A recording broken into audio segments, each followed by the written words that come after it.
Tonight we're going to spend some real time with someone who lived quite a life. Her name was Marie Antoinette, and you already know a version of her. Almost everybody does. She is the woman in the enormous hair, the woman in the pamphlets, the woman with the line about cake that she never actually said. She has been a punchline for 230 years, which is a long time to be a punchline. What I'd like to do tonight is something a little slower than that. I'd like to walk the whole length of her, start to finish, from a drafty palace in Vienna to a cell in Paris with a straw mattress in it, and see who's actually standing there when you take the wig off. There's a person in the middle of all that noise. She's more interesting than the caricature. She usually is. But let me start somewhere near the end, because there's a moment I keep coming back to. It was the 14th of October, 1793. The room was not a throne room. It was a cold, low chamber in the Palais de Justice in Paris, and it was packed. People had been waiting since before dawn to get a seat. In a plain chair at the front sat a woman in a white dress that had been washed so many times the cuffs had gone soft and frayed. Her hair was cut short and it had gone completely white. She was 37 years old. The prosecutor was a man named Fouquier Tinville, and he had a mound of paper in front of him. He read the charges in the flat voice of a man reading an inventory. Treason, conspiracy, sending French gold to Austria in the middle of a war, spending the treasury dry while the country went hungry. None of it surprised anybody in that room. They'd been singing songs about all of it for years. Then he stopped.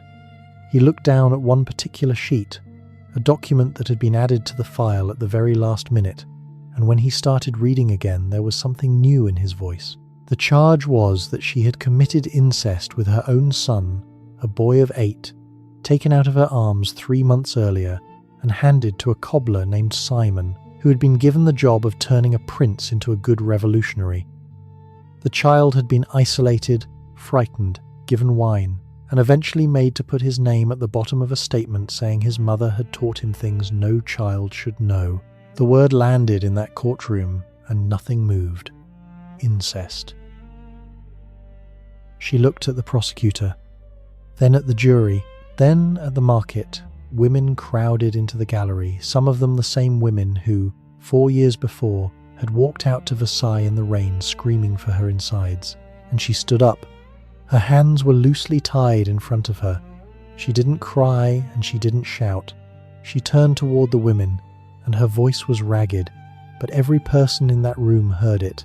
"If I have not replied," she said, "it is because nature itself refuses to answer such a charge laid against a mother. I appeal to all the mothers who may be here." We'll come back to that room. We'll come back to what those women did next, and to what the men behind the table did after that, but not yet. If this kind of long, slow history is what helps you get to sleep, a like or a subscribe genuinely does help the channel. That's the whole ask. Now settle in. Here's what I want to answer for you tonight. How does a girl who couldn't spell properly in either of her languages end up as the human seal on the biggest diplomatic reversal in Europe? What actually happened inside a marriage that stayed unconsummated for 7 years, with the entire continent reading the ambassador's reports about it? How does a woman go from the most imitated person in Europe to the most hated one? And how much of that did she do to herself?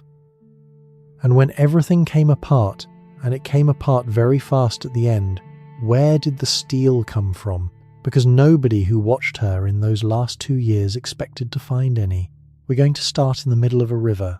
There is an island in the Rhine, near the city of Strasbourg, and in the spring of 1770 it had a building on it that had not been there the year before and would not be there the year after.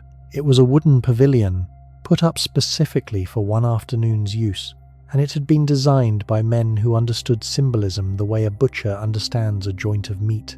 The pavilion had 2 halves. One half opened onto the bank that belonged to the Holy Roman Empire.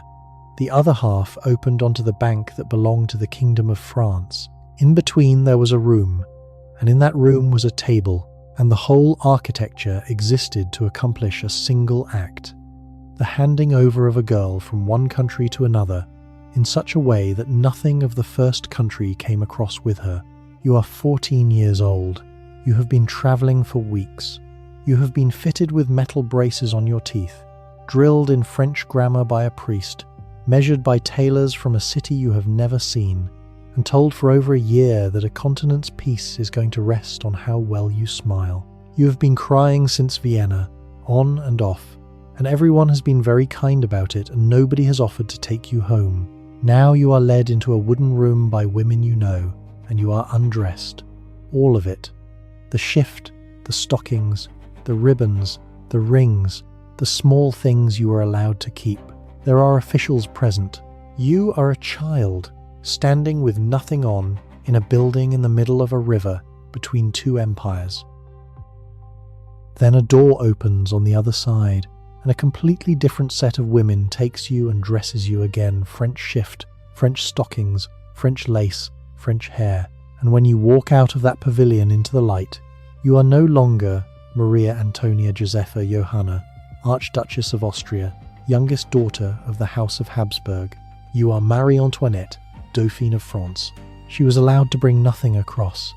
Not the clothes, not the jewellery, not the servants she'd grown up around.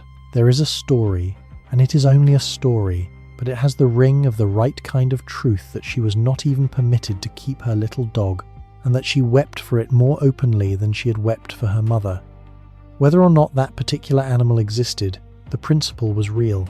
The Austrian girl went in one door, a French princess came out the other. That was the point of the building. She had been in France for perhaps 4 minutes. Now, to understand how a child ends up standing naked in a hut in the middle of a river, being processed like a treaty clause because that is what she was, a treaty clause with a heartbeat, you have to go back about 14.5 years, and about 600 miles east, to a very large yellow palace outside Vienna, and a woman who ran an empire from her bed while giving birth. The Empress Maria Theresa had been pregnant for the better part of 20 years. That is not a figure of speech. Between 1737 and 1756, she brought 16 children into the world, while simultaneously governing the Habsburg lands, fighting 2 major wars, reforming a tax system, and outmaneuvering Frederick of Prussia, who spent his career underestimating her and paying for it. She once took a military briefing while in active labour. She had a working arrangement with her own body that most of her generals would have envied. The 15th of those children arrived on the 2nd of November, 1755, in the Hofburg, the Winter Palace in the middle of Vienna. The room was crowded physicians, midwives, court officials whose entire job was to witness the birth and confirm it for diplomatic purposes, because a Habsburg body was never entirely private, not even 4 minutes old. The labour was hard. The baby was small. There was real concern, that first night, that she would not last until morning. They baptized her the next day, which tells you how worried they were. Maria Antonia Josepha Johanna. 4 names. Every one of them owed to somebody: the Virgin, a godmother, a saint, another saint. Inside the family she was Antonia, or Antoine. She was the 8th surviving daughter and the last child her mother would ever have, and in the arithmetic of a dynasty that meant something very specific. She was cherished, and she was surplus. There were already enough daughters to cover the marriageable courts of Europe twice over. Nobody looked into that cradle and saw the centerpiece of anything.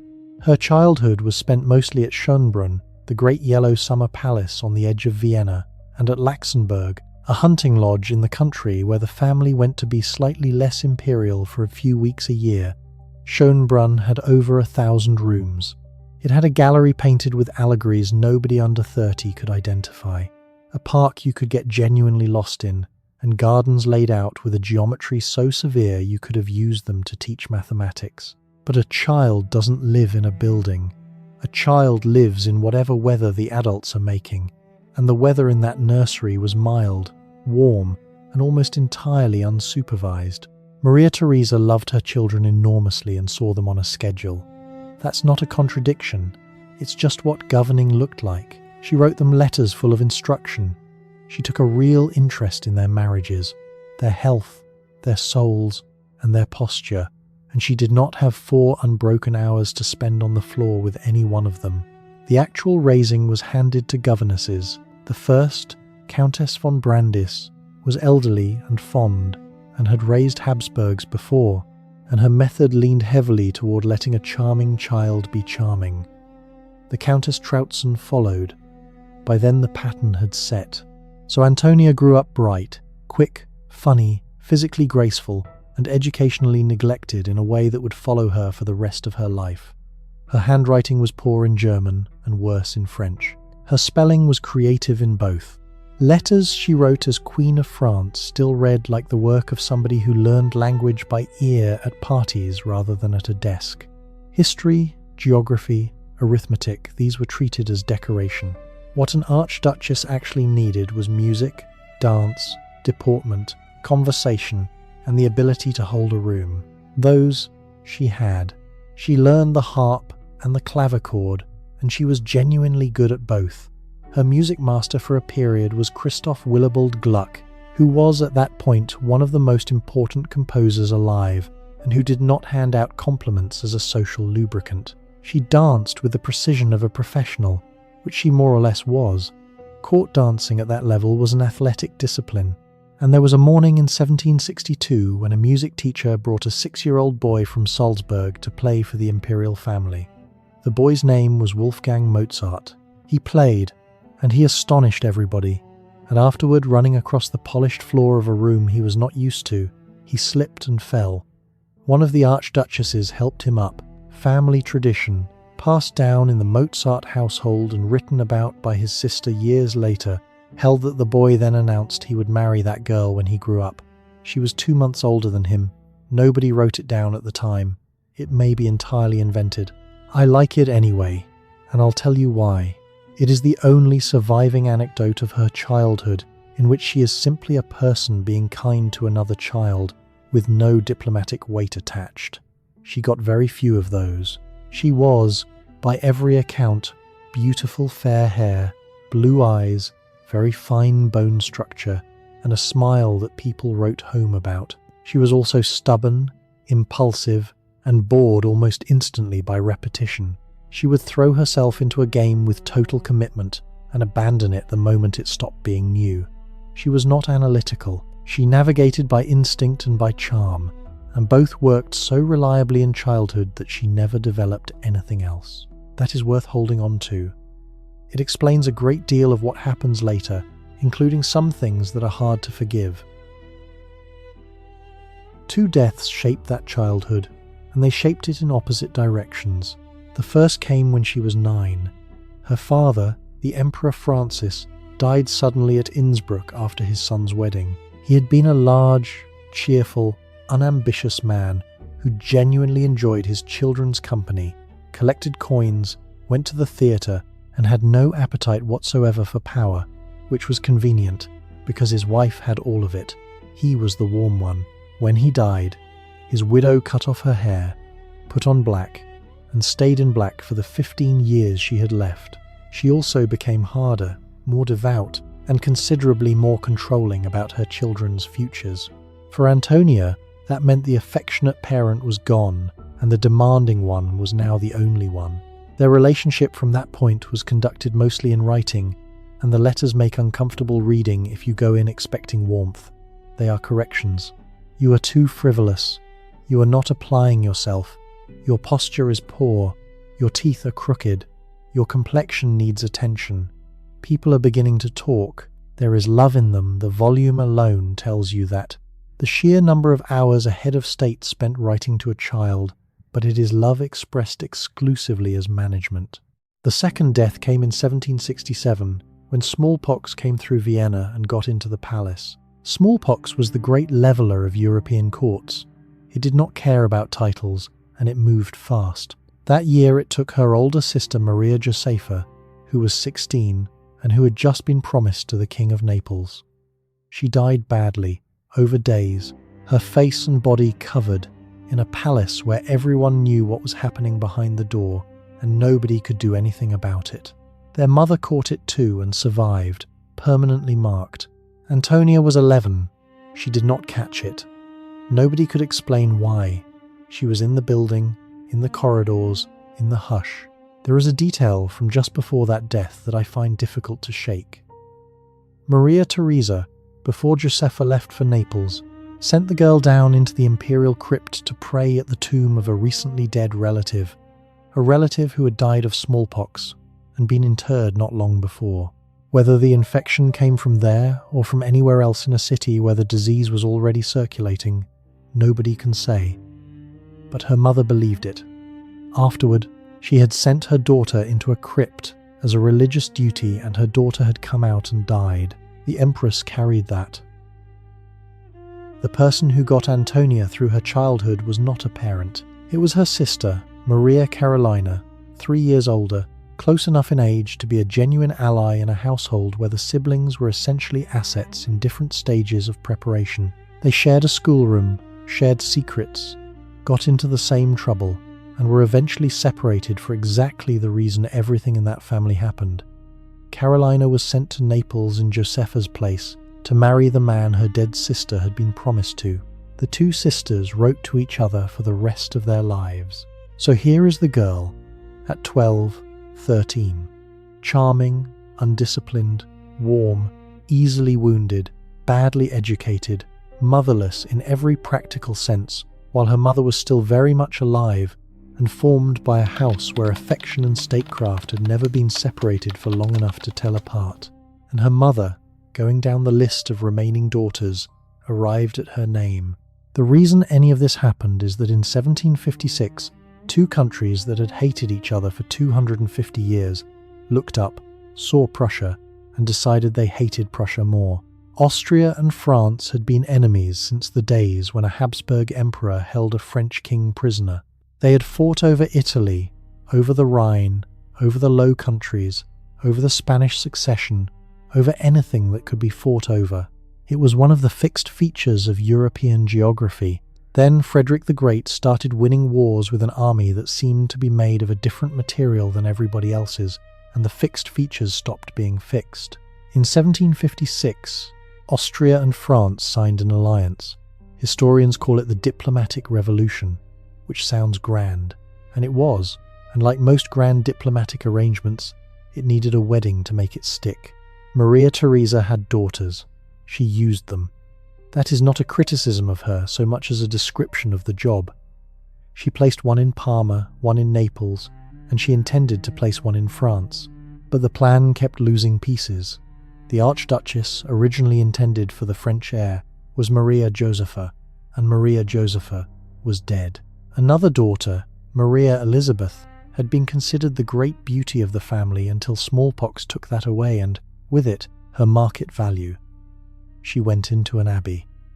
Maria Amalia had opinions about being traded and expressed them. Maria Carolina had already gone to Naples, which left the youngest, the one nobody had prepared because nobody had expected to need her.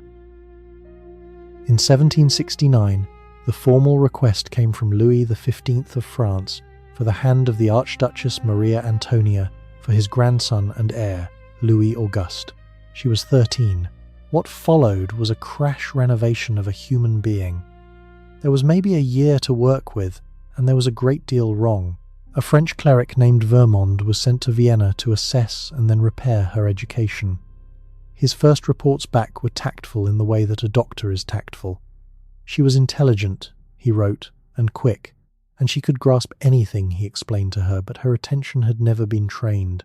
She had learned to charm her way past every tutor she'd ever had, and she knew very little. He drilled her in French grammar, French history, French literature, and above all, French pronunciation, because her accent was thick and her syntax was Austrian. He worked on it for a year. He never entirely fixed it. She spoke French with a trace of Vienna in it for the rest of her life. And 30 years later, in the worst possible circumstances, it would still be one of the first things her enemies reached for.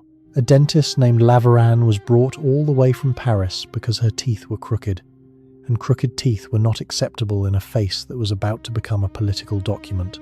He spent months fitting and tightening a metal apparatus in a 13-year-old's mouth. It worked. It also hurt, continuously, for a long time. Her hairline was considered too high, so it was corrected, plucked and manipulated over months by a French hairdresser sent for the purpose. Her posture was drilled. Her walk was rebuilt because the French court had a specific glide that was expected of royal women, and Vienna did not teach it. Her wardrobe was replaced entirely because nothing made in Austria could be permitted to cross the border on her body. And watching all of it, taking notes, was a man named Mercy Argenteau. Count Mercy was the Austrian ambassador to France, and he was about to be given a second and much stranger job. From the moment she left Vienna, he was to be her guide, her handler, and her mother's eyes. For the next 10 years, he would write regular, detailed, confidential reports back to Maria Theresa, describing what the girl wore, what she said, who she talked to, how much she lost at cards, what she did with her afternoons, and whether or not her husband had come to her bed. He recruited her servants as informants. He read the room around her constantly. She knew he reported to Vienna. She did not know how completely. From the age of 14 until she was in her mid-20s, there was effectively no private hour in her life that her mother could not read about. On the 19th of April, 1770, there was a wedding in Vienna at which the groom was not present. Her brother Ferdinand stood in for him, which is exactly as strange as it sounds, a girl marrying a stranger by proxy, with her own brother's hand in hers, in a church full of people who were saying goodbye to her. 2 days later, she left. Her mother held her for a long moment at the carriage, and gave her the instruction that would follow her to the end of her life, and eventually help kill her. Do not forget that you are an Austrian. She wept in her mother's arms. She wept getting into the carriage. She wept for a good part of the first day of the journey, with her face against the glass and Austria going by. Her mother wrote to her within days, and the letter caught up with her on the road. She wrote back from a series of inns, homesick, and she kept writing, and the correspondence between them ran for the next 10 years, and it never once became easy. The convoy that carried her was an absurdity. 57 carriages, over 300 horses, more than 100 officials and servants, changing teams at every stage. It took 3 weeks to cross southern Germany.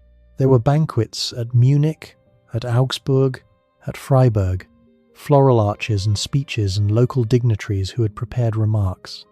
There were also broken axles, filthy inns, and spring rain that turned unpaved roads into channels of mud. Somewhere in the middle of it, she got her first taste of the thing that would define the rest of her life. Being looked at constantly by people who had come specifically to look, and having to be pleasant about it at the end of a long day.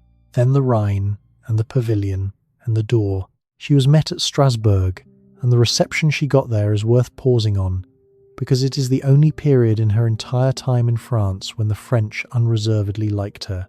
They liked her enormously. She was 14 and small and visibly delighted by everything. She thanked people, she remembered names, and when the city officials began an address in German, she stopped them and asked them to speak French.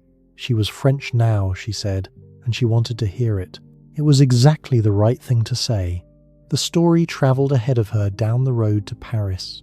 She had a gift for this, not for politics, not for administration, but for the specific human moment. If her entire job had been the part of queenship that happens in a room with 40 people in it, she would have been one of the great successes of the century.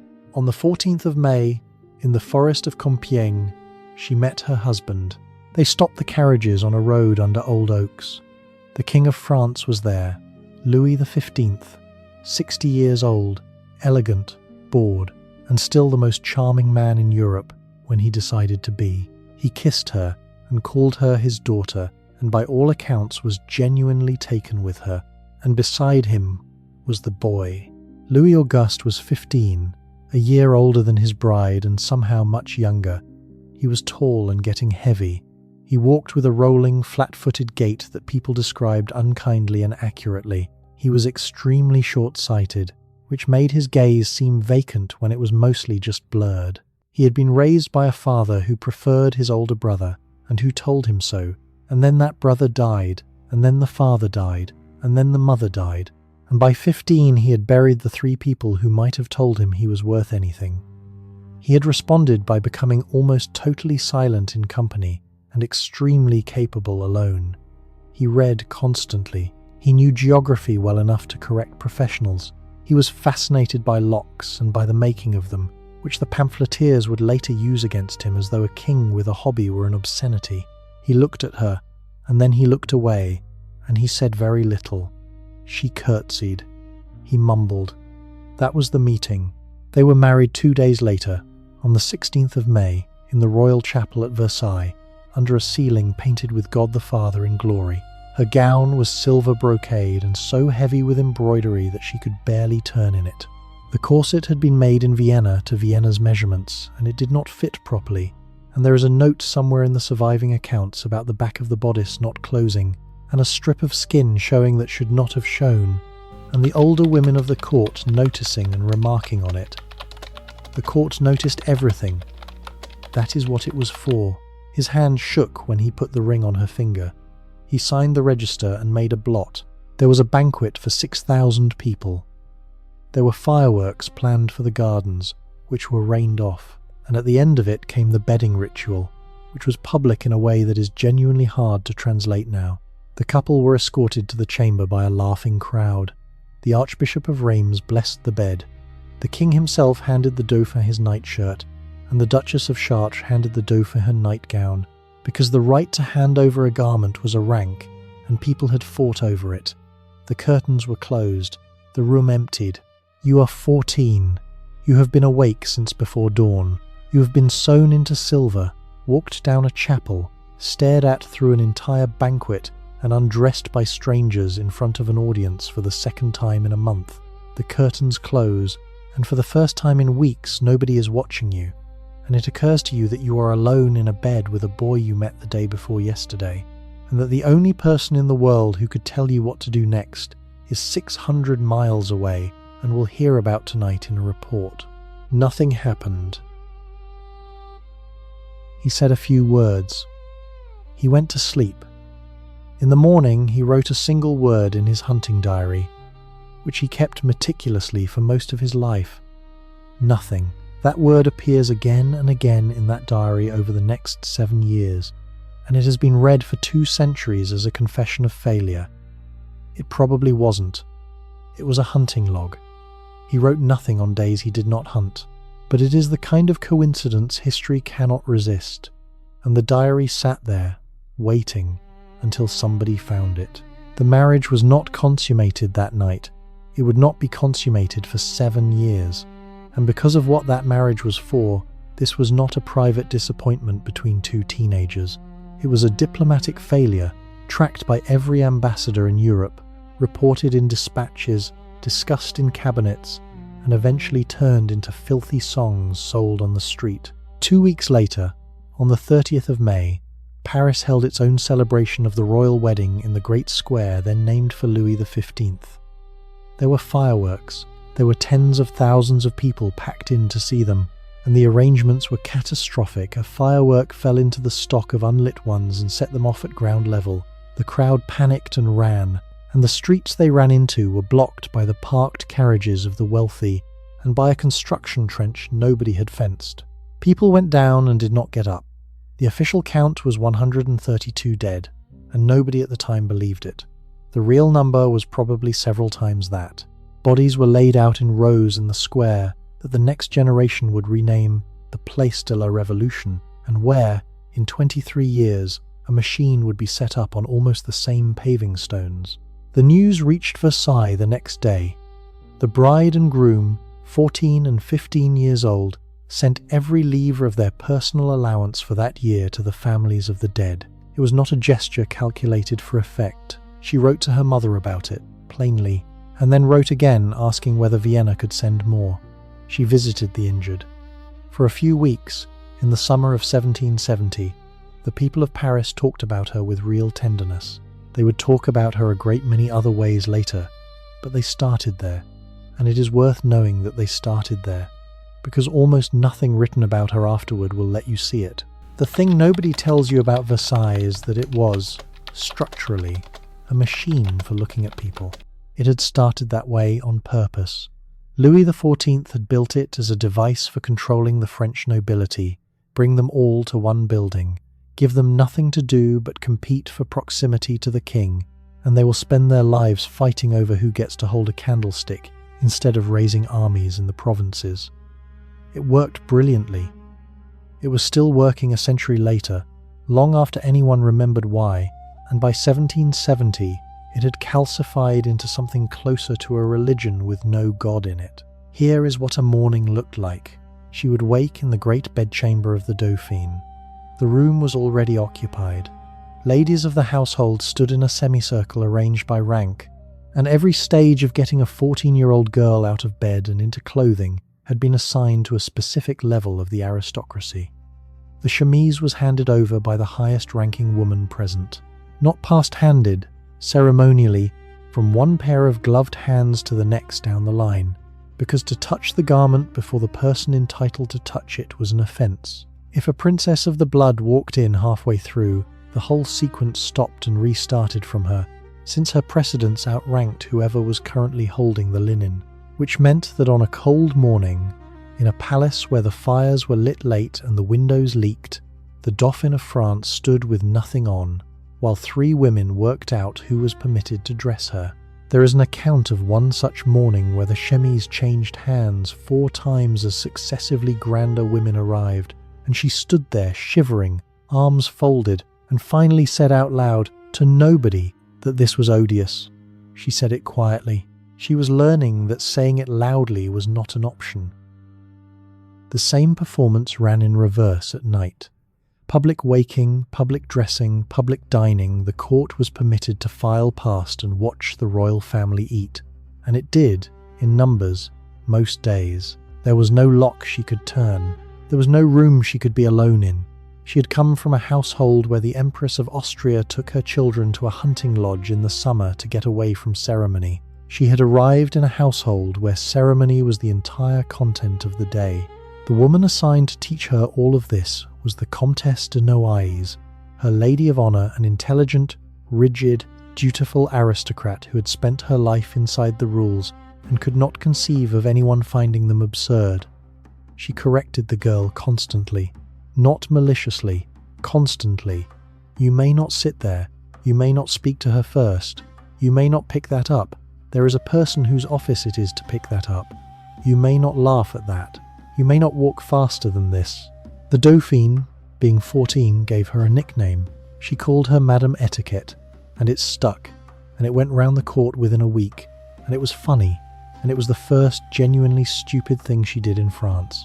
Not because it was cruel, it was mild, as court insults go, but because it told everyone watching exactly what she thought of the system they had organised their entire existence around. Every man and woman in that palace had spent a lifetime and often a fortune acquiring the right to hand over a shift or hold a basin. She had just let them all know she found it ridiculous. They did not forget. Some of them were still not over it 20 years later, when it mattered. She was not helped by the reception committee. At the top of the female hierarchy sat the king's unmarried daughters, Adelaide, Victoire, and Sophie, known collectively as mesdames. They were middle-aged, devout, permanently disappointed, and deeply hostile to the Austrian alliance on principle. They also had time on their hands, which is the most dangerous thing a bored aristocrat can have. They made the new girl their project, and it looked from the outside like kindness. They invited her to their apartments in the evenings. They gave her advice. They told her which people at court were laughing at her, and how. They encouraged her to resent the king's mistress, and they encouraged her to say so. They fed her small, accurate, poisonous pieces of information and watched her act on them, and every time she acted on them she made an enemy she did not need. And it was mesdames who coined, or at least circulated, the name that would follow her to the scaffold. In French, an Austrian woman is an Autrichienne. The last syllables of the word, said with a certain emphasis, are also the French word for a female dog. It was a pun. It was clever and it was filthy, and it spread through the palace like damp through plaster. And 30 years later it was still being shouted at her through carriage windows. She knew what they called her. There was nothing to do about it but pretend she had not heard. So that is what she did. at 15, at a court where she could not go into a room alone.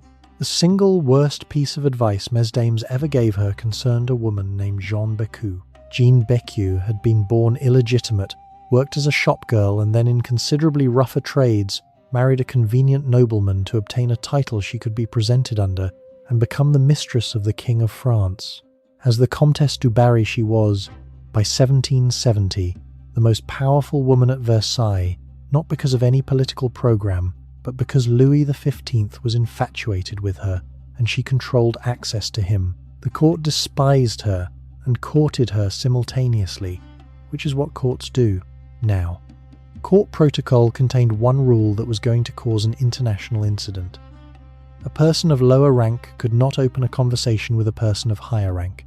Du Barry could not speak to the Dauphine first, which meant that if the Dauphine never spoke to her, Du Barry could be publicly and permanently frozen, visible to everyone, in the same rooms, at the same suppers, and never once addressed.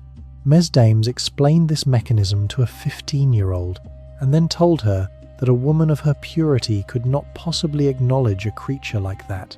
So she did not. Not for over a year and a half. Not one word. In front of everybody, night after night, in rooms where 40 people were counting. And it became a crisis.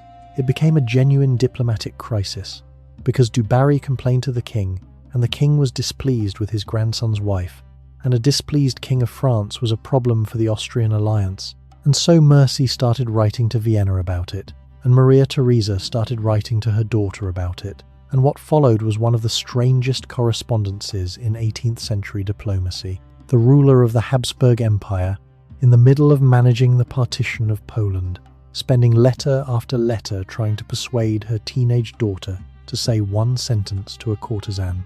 The girl dug in. She had almost no power in that palace over anything, and she had discovered one thing she could refuse, and she refused it with the total commitment of somebody who has found the only door in the room that locks from her side. She wrote back that she would not be made to speak to such a woman. Mercy pleaded. Her mother's letters got harder. The king grew colder. It went on for months. Mercy eventually resorted to staging it, arranging a card evening, positioning the two women, agreeing in advance the exact moment and the exact number of words. On New Year's Day, 1772, in front of the assembled court, the Dauphine of France walked the length of the room, stopped in the vicinity of the Comtesse du Barry, and said that there were a great many people at Versailles today. That was it. 9 words about the weather of the room. The court went absolutely silent, and then the news of it went out of the palace and across Europe by the evening post, because it was, in the terms of that world, an event of state. She never spoke to her again.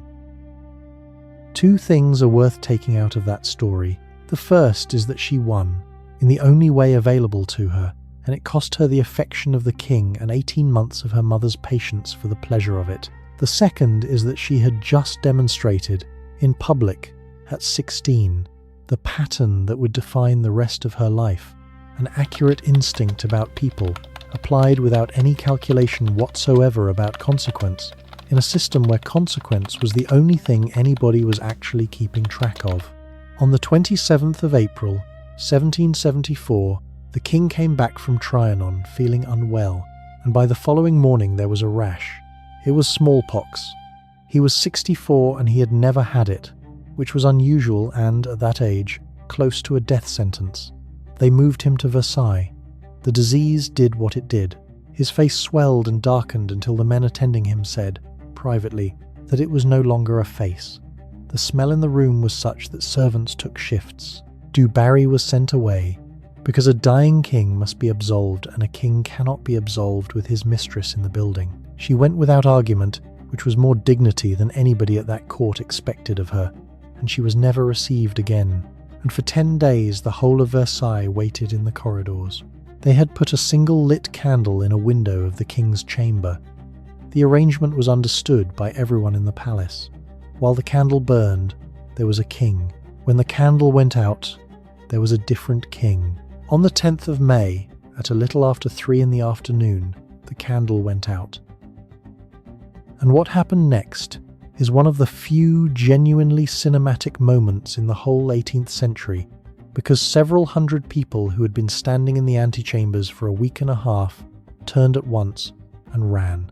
Not walked, ran the entire body of the French court, in heels and hoops and swords, stampeding down the length of the great gallery toward the apartments of the young couple, because the first person to bow to a new king is remembered for it. The sound of it came down the corridor ahead of them like weather. In the room at the end, Louis Auguste, 19, and Marie Antoinette, 18, heard it coming and understood what it was. They both knelt. There is more than one version of what was said, and the versions do not agree, which is the usual condition of anything memorable. The line that has survived best is his: "God guide us and protect us. We are too young to reign." They were. That was the accurate part. He became Louis XVI. She became Queen of France at 18 years old, having been in the country 4 years, still unable to spell reliably in French, still not properly married in the one sense that mattered to anybody, and now the second most looked at woman in Europe. The first thing she did with the power was compassionate and expensive. There had been a tax paid to each new queen on her accession, traditionally called the Queen's belt money. She declined it. There is a note in her hand about it, a small joke, that belts are no longer worn. It was a real remission of a real burden, and it was popular, and it is the sort of thing that gets remembered for about 18 months. The second thing she did was dismiss the Comtesse de Noailles. Madame Etiquette went, after 4 years of correction, and the Queen's household was rebuilt around women she actually liked.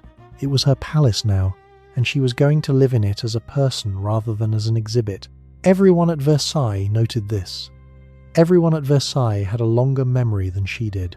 The coronation was at Reims in June of 1775, in the cathedral where French kings had been anointed for 800 years, using an oil that was said to have been brought down from heaven by a dove, and which had, in fact, been in a vial in that building for a very long time. Queens of France were not crowned at Reims. She attended as a spectator, in a gallery, and by every account she wept through most of it. She wrote to her mother afterward that she had been overwhelmed by how the people cheered them, that it was astonishing to be so loved by a nation despite the hardships they were suffering. That letter is dated a few weeks after the hardships in question had produced armed riots in the streets. Because the spring of that year had been the flower war. The harvest before had been poor. The price of grain had been partially deregulated by the reforming finance minister Turgot, and the price of bread had gone up sharply in a country where a labourer might spend half his income on bread in a good year. Riots ran through the market towns around Paris, and then into Paris itself. Bakeries were emptied, grain barges were seized, troops were deployed on the roads into the capital, and 2 men were hanged as an example on a gallows put up specially in the Place de Grève. The new king and queen had been on the throne for 11 months.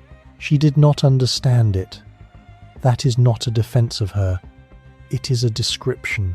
Nobody had ever explained to her where bread came from, or what a livre bought, or what proportion of a working family's life was spent standing in a queue for flour. Her education had covered the harp, and the people around her had every incentive not to explain it, because the men who benefited from the old grain monopolies were the same men who wanted Turgot gone. She helped get him gone. In 1776, when Turgot moved to abolish the guilds and the forced labour tax, and to cut the pensions the court lived on, the court came at him from every direction, and the Queen was one of the directions. Her stated reason was personal. Turgot had opposed a favour she wanted for a friend, and had been rude about it. That was enough. Turgot was dismissed in May of 1776. He was, on the evidence, the last man who could have reformed the French finances in time. There is no way she could have known that. There is also no way around the fact that she helped remove him because he had been short with her about a courtier's appointment. And meanwhile, the private situation had not changed. 6 years married, no child, the reports still going to Vienna, the ambassadors still writing it up, songs about it in the street. So she built a life out of the hours instead. She discovered the card table, and specifically a game called Pavilion, which was fast, purely chance-based, and capable of losing a very large sum in a single sitting. She played it for entire nights. On one occasion, the tables ran for 3 days without stopping over a holiday, with fresh players cycling in while she stayed. Sharp operators came out from Paris specifically to play against a young woman who did not understand odds and would not stop while losing. Her debts were paid, quietly, out of the king's funds, more than once. She discovered Leonard Orty, a hairdresser of real genius and no restraint, and together they produced the Pauf, a structure of wire, horsehair, pomade and powder built up over the head. In the extreme instances, something close to 3 feet tall. It could be dressed with anything: feathers, ropes of pearls, miniature landscapes with figures in them. On one celebrated occasion, a model of a French warship, complete with rigging to mark a naval victory. You could not sleep lying down in one. You slept propped upright. You could not sit normally in a carriage. You knelt on the floor or put your head out of the window. The pomade attracted vermin, and there were long-handled scratching implements manufactured for the purpose. And she discovered Rose Bertin, a dressmaker from a shop on the Rue Saint-Honoré, who understood something that had not quite been understood before, that clothing could be a public event. Bertin came out to Versailles twice a week with portfolios. Within days of the Queen wearing something, copies were being run up in London and Vienna. Bertin became so grand that people called her the Minister of Fashion, and she behaved accordingly, and the aristocracy was scandalized to find themselves waiting in a shop for the attention of a tradesman's daughter who was not in a hurry. The bills were extraordinary. A single formal court gown could cost what a skilled craftsman earned in several years. The Queen's clothing allowance was substantial, and she exceeded it consistently, sometimes by a factor of 2. In the winter of 1777, she began going into Paris for the public masked balls at the opera, sometimes with the king's brothers, sometimes without the king, who did not enjoy them and went to bed early. Masked, in a domino cloak, she could stand in a crowd of ordinary Parisians and talk to strangers who did not know who she was, and for a few hours a week she was a person at a party rather than an office in a dress. She was recognized, of course. She was always recognized. She was 5'2" with a very particular walk, and there were only so many women in France with that carriage. The stories went round, and the stories grew, and the version that reached the street was not a bored young woman dancing at a public ball. The version that reached the street was a foreign queen going into the city at night in a mask to meet men. She had no idea she was doing it. That is the part I find hard to get past. She was 21. She was lonely in an enormous building. She was married to a man who would not touch her, and she went dancing. And every single one of those evenings was being written down by somebody and would be read back to her in a courtroom when she was 37. The man who finally fixed it was her brother, and he arrived in April of 1777, travelling under a false name in a hired coach with one servant. Joseph II, Holy Roman Emperor, co-ruler of the Habsburg lands with his mother, was the strangest man of his generation of European monarchs, and quite possibly the least pleasant to have dinner with. He was clever, blunt, tireless, and entirely without charm, and he had an ideological objection to being treated like a monarch. He travelled as the Count of Falkenstein. He stayed at inns. He inspected hospitals unannounced. When people put on ceremonies for him, he looked at his watch. He came to Versailles for a month, and he came for 2 reasons. The public reason was to assess the alliance. The private reason was that Europe's most important marriage had been sterile for 7 years, and somebody in the family was going to have to go and ask about it directly. He did not like Versailles. He wrote about it afterward with a kind of appalled clarity. The waste, the idleness, the hundreds of people employed to do nothing, the king who was intelligent and well-read and could not make a decision or hold a conversation. He liked his brother-in-law better than he expected to, and pitied him more than he liked him. He did not spare his sister either.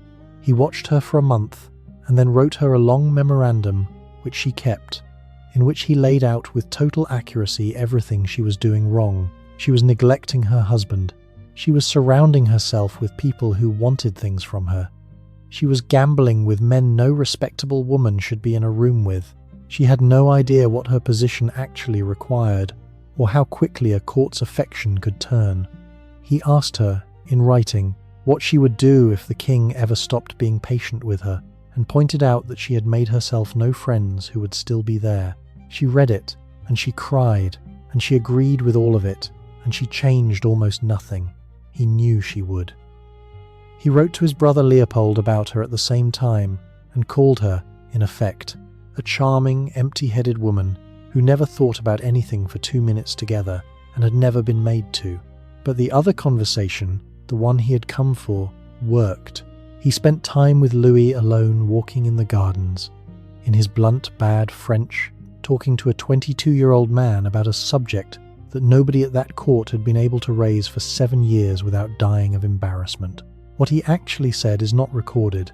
He described it afterward in a letter as a long and detailed discussion on a delicate subject, which is as close as the 18th century got to saying he had explained the mechanics. There has been 200 years of argument about what was physically wrong.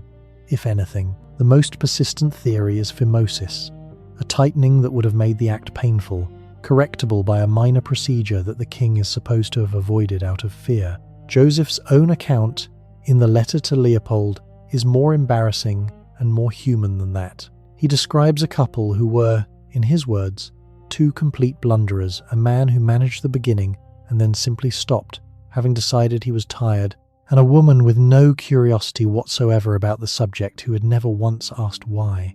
He wrote that they ought to be whipped into it like donkeys.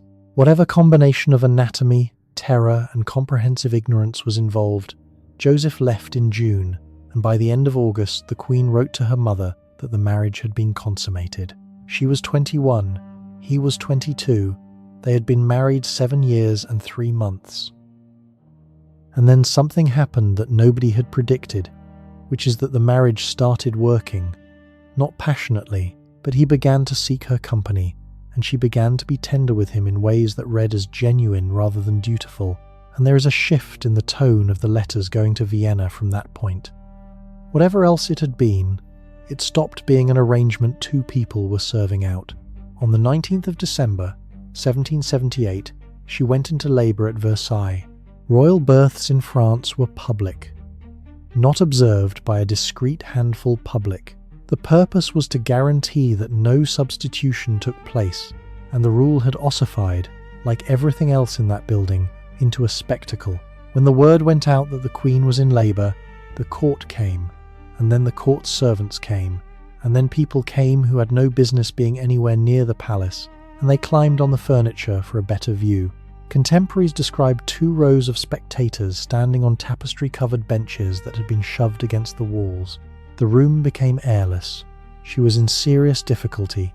The labour went on for 12 hours, and at the point of delivery she convulsed and lost consciousness. The physicians shouted for air and hot water, and nobody could move. And the King of France, who could not decide anything, whose ministers despaired of him, who had spent his life being talked over, put his shoulder into the crowd, forced his way to the windows, and tore them open with his own hands. They had been sealed for the winter. The cold came in. She came round. The child was a girl, Marie Theresa Charlotte. There was a flatness in the room when the sex was announced, because a girl could not inherit the French throne. The Queen, when she was told, said something to the baby that people who were present remembered for a long time, that a son would have belonged to the state, but that this one would be hers. The public birth was abolished for all future royal deliveries. That is a small thing, but it is not nothing. She very nearly died in front of an audience of gawkers standing on the furniture, and the practice was 300 years old, and it ended that day.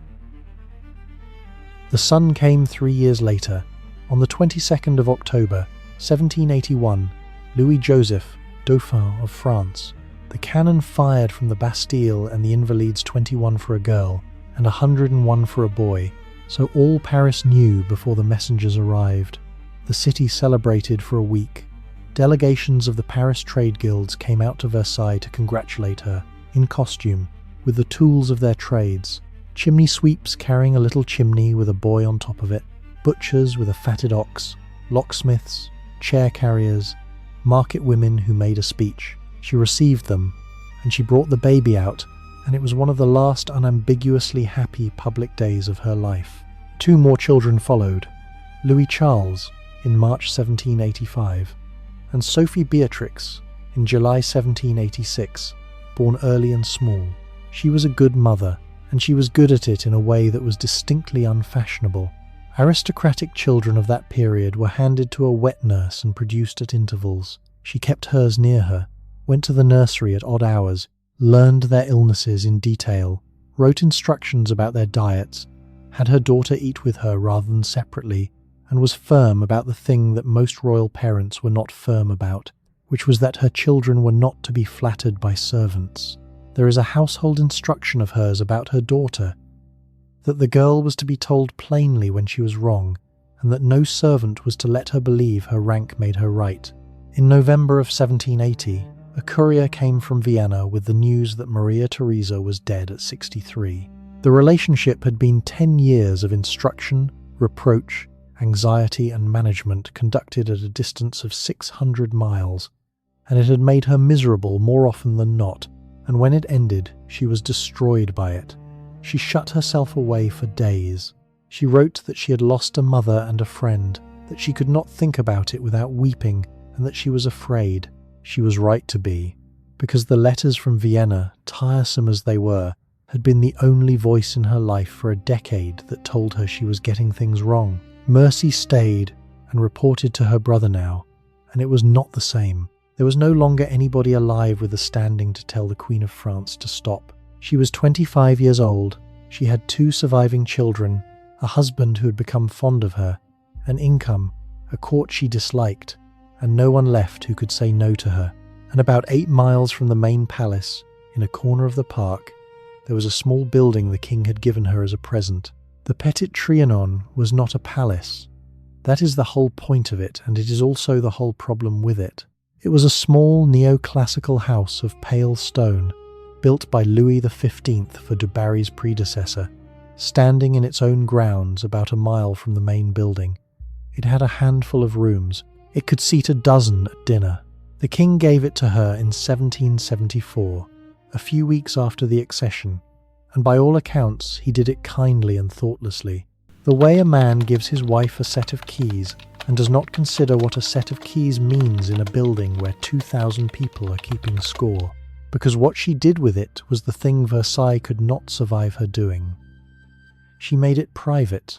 She had the gardens torn out, the formal French parterre clipped, symmetrical, expensive, designed to be looked at from a first-floor window by a man who wanted the world to know he had subdued nature came up, and in its place went an English garden, winding paths, a stream that had to be engineered and fed by a pump, a grotto with a mossy cold interior and a bench in it, and a gap in the rocks that let you see anybody approaching, a small temple on a rise with a statue of Cupid inside it, a theatre, a real one, small and perfect and gilded, seating perhaps 200 and usually holding fewer, and she wrote rules for the house, not written down formally, but understood, and the understanding was the offence.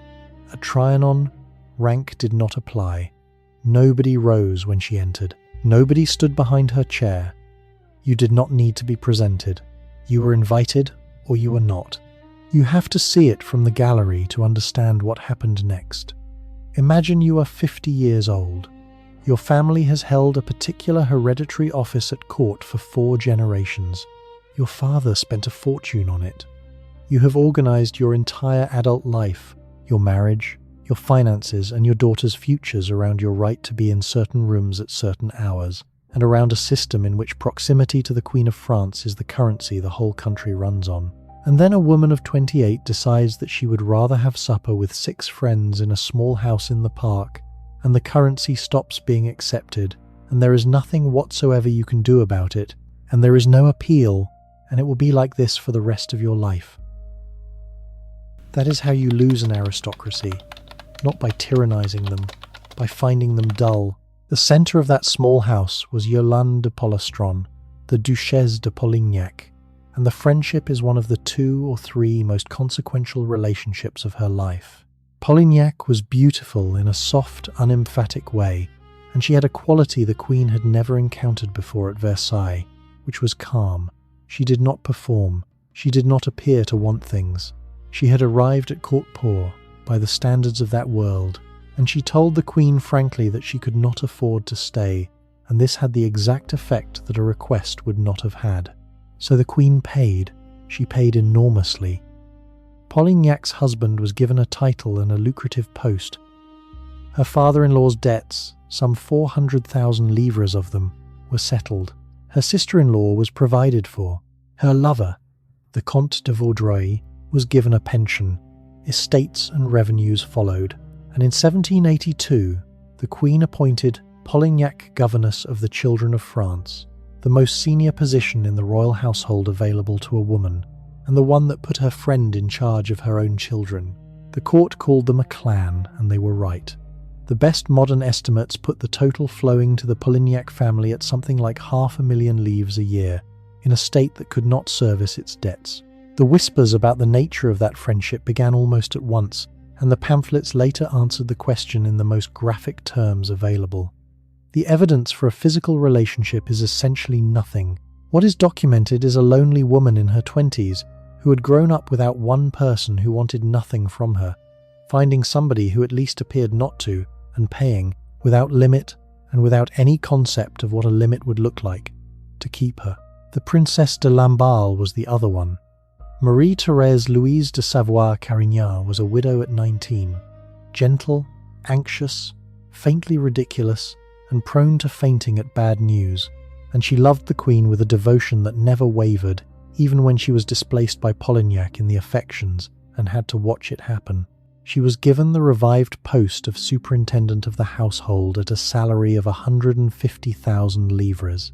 She is going to matter enormously later, in a way that is almost unbearable to describe, so hold on to her. And then there is the village. The Hameau de la Reine was built in the Park of Trianon from 1783 to a design by the architect Richard Meek, and it is the single most damaging object she ever caused to exist. 12 buildings around an artificial lake, in the style of a Norman farm village.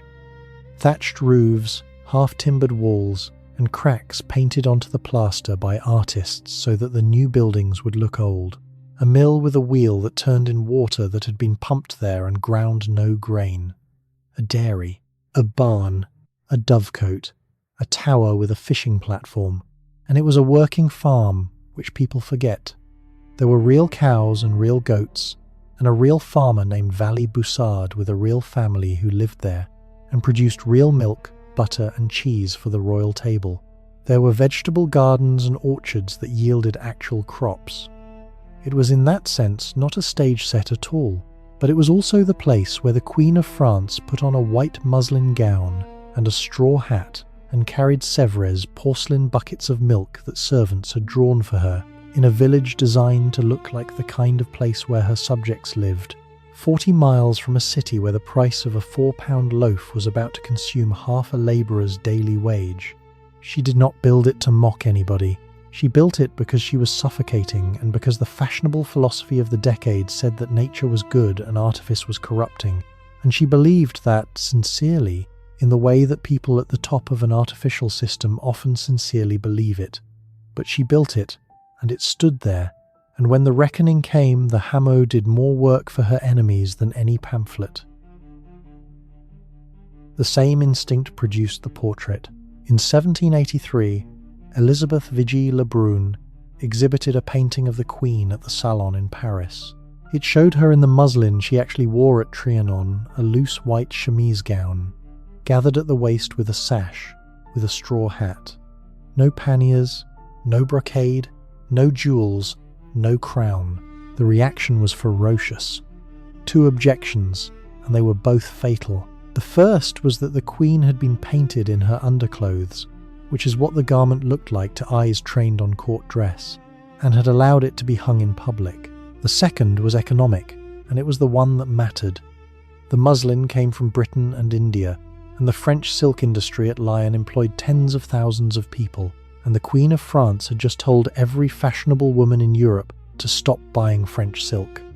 The painting was taken down and replaced with one of her in proper blue silk. The damage was done. Lyon remembered. And underneath all of it, the money. The French state was insolvent, and it was insolvent for a reason that had almost nothing to do with her.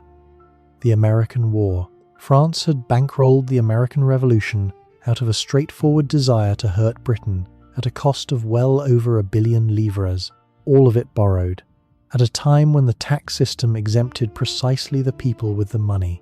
By the mid-1780s, the debt service alone was consuming something close to half of all government revenue. That is the actual arithmetic of the collapse, and no Queen's dressmaker's bill is visible in it at that scale. But that is not how any of it works, in any century. The public does not read the debt service tables. The public sees the buckets and the hair. The nickname arrived, and it was a good one, which is why it stuck. Madame Deficit. And in 1785, a story that had been floating around Europe for decades attached itself to her permanently. Told that the people had no bread, a great princess had supposedly replied that they should eat brioche. Jean-Jacques Rousseau put that line in his Confessions, describing an incident from around 1740 when Marie Antoinette was not born. It was old before she arrived, and it had been hung on at least 2 earlier royal women.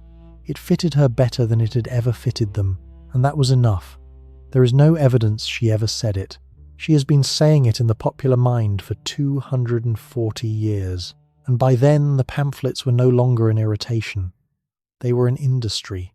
The libels came off underground presses in Paris and, in enormous quantities, off presses in London and Amsterdam where nobody could reach them. They were pornographic, and they were specific. They named partners, the king's brother, half a dozen courtiers, Polignac, Lamballe. They came with engravings.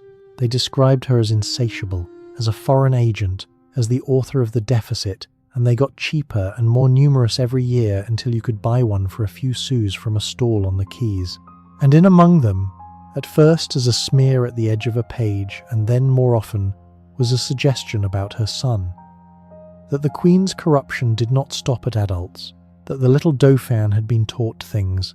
It is nearly impossible to convey how small and unremarkable that seemed at the time. It was one obscenity in a sewer of obscenity.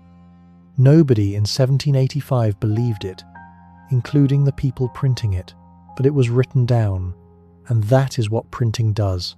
It waits, which brings us back to the room we started in. The 14th of October, 1793.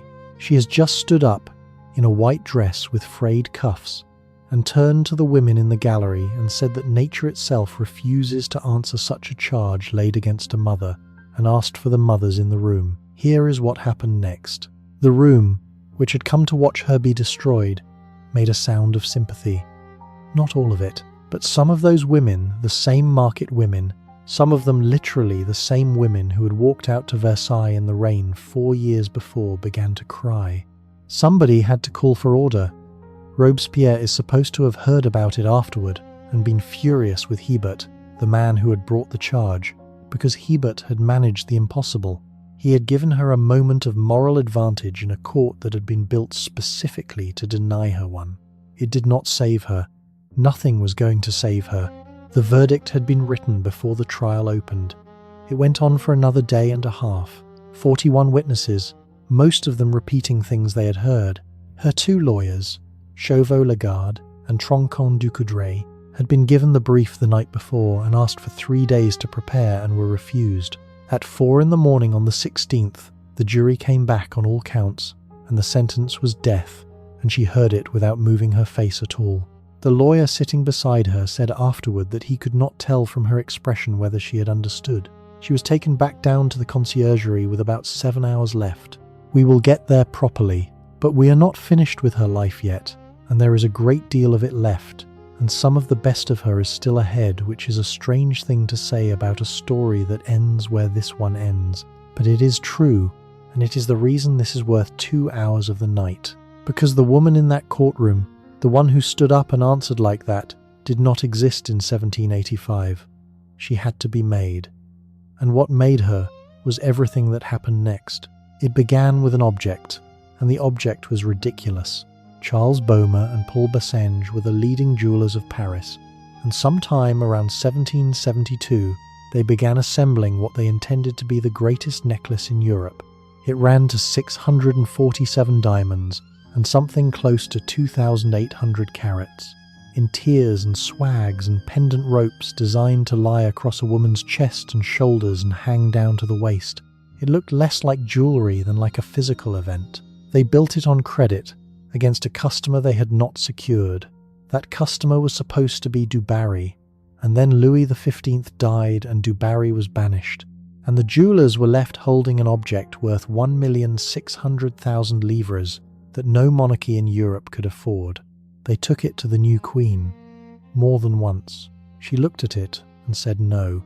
There is a version in which she said the money would be better spent on a ship of the line, and although the sourcing is not airtight, it is consistent with everything else about the period the war was on, and she did occasionally understand exactly which way the wind was blowing.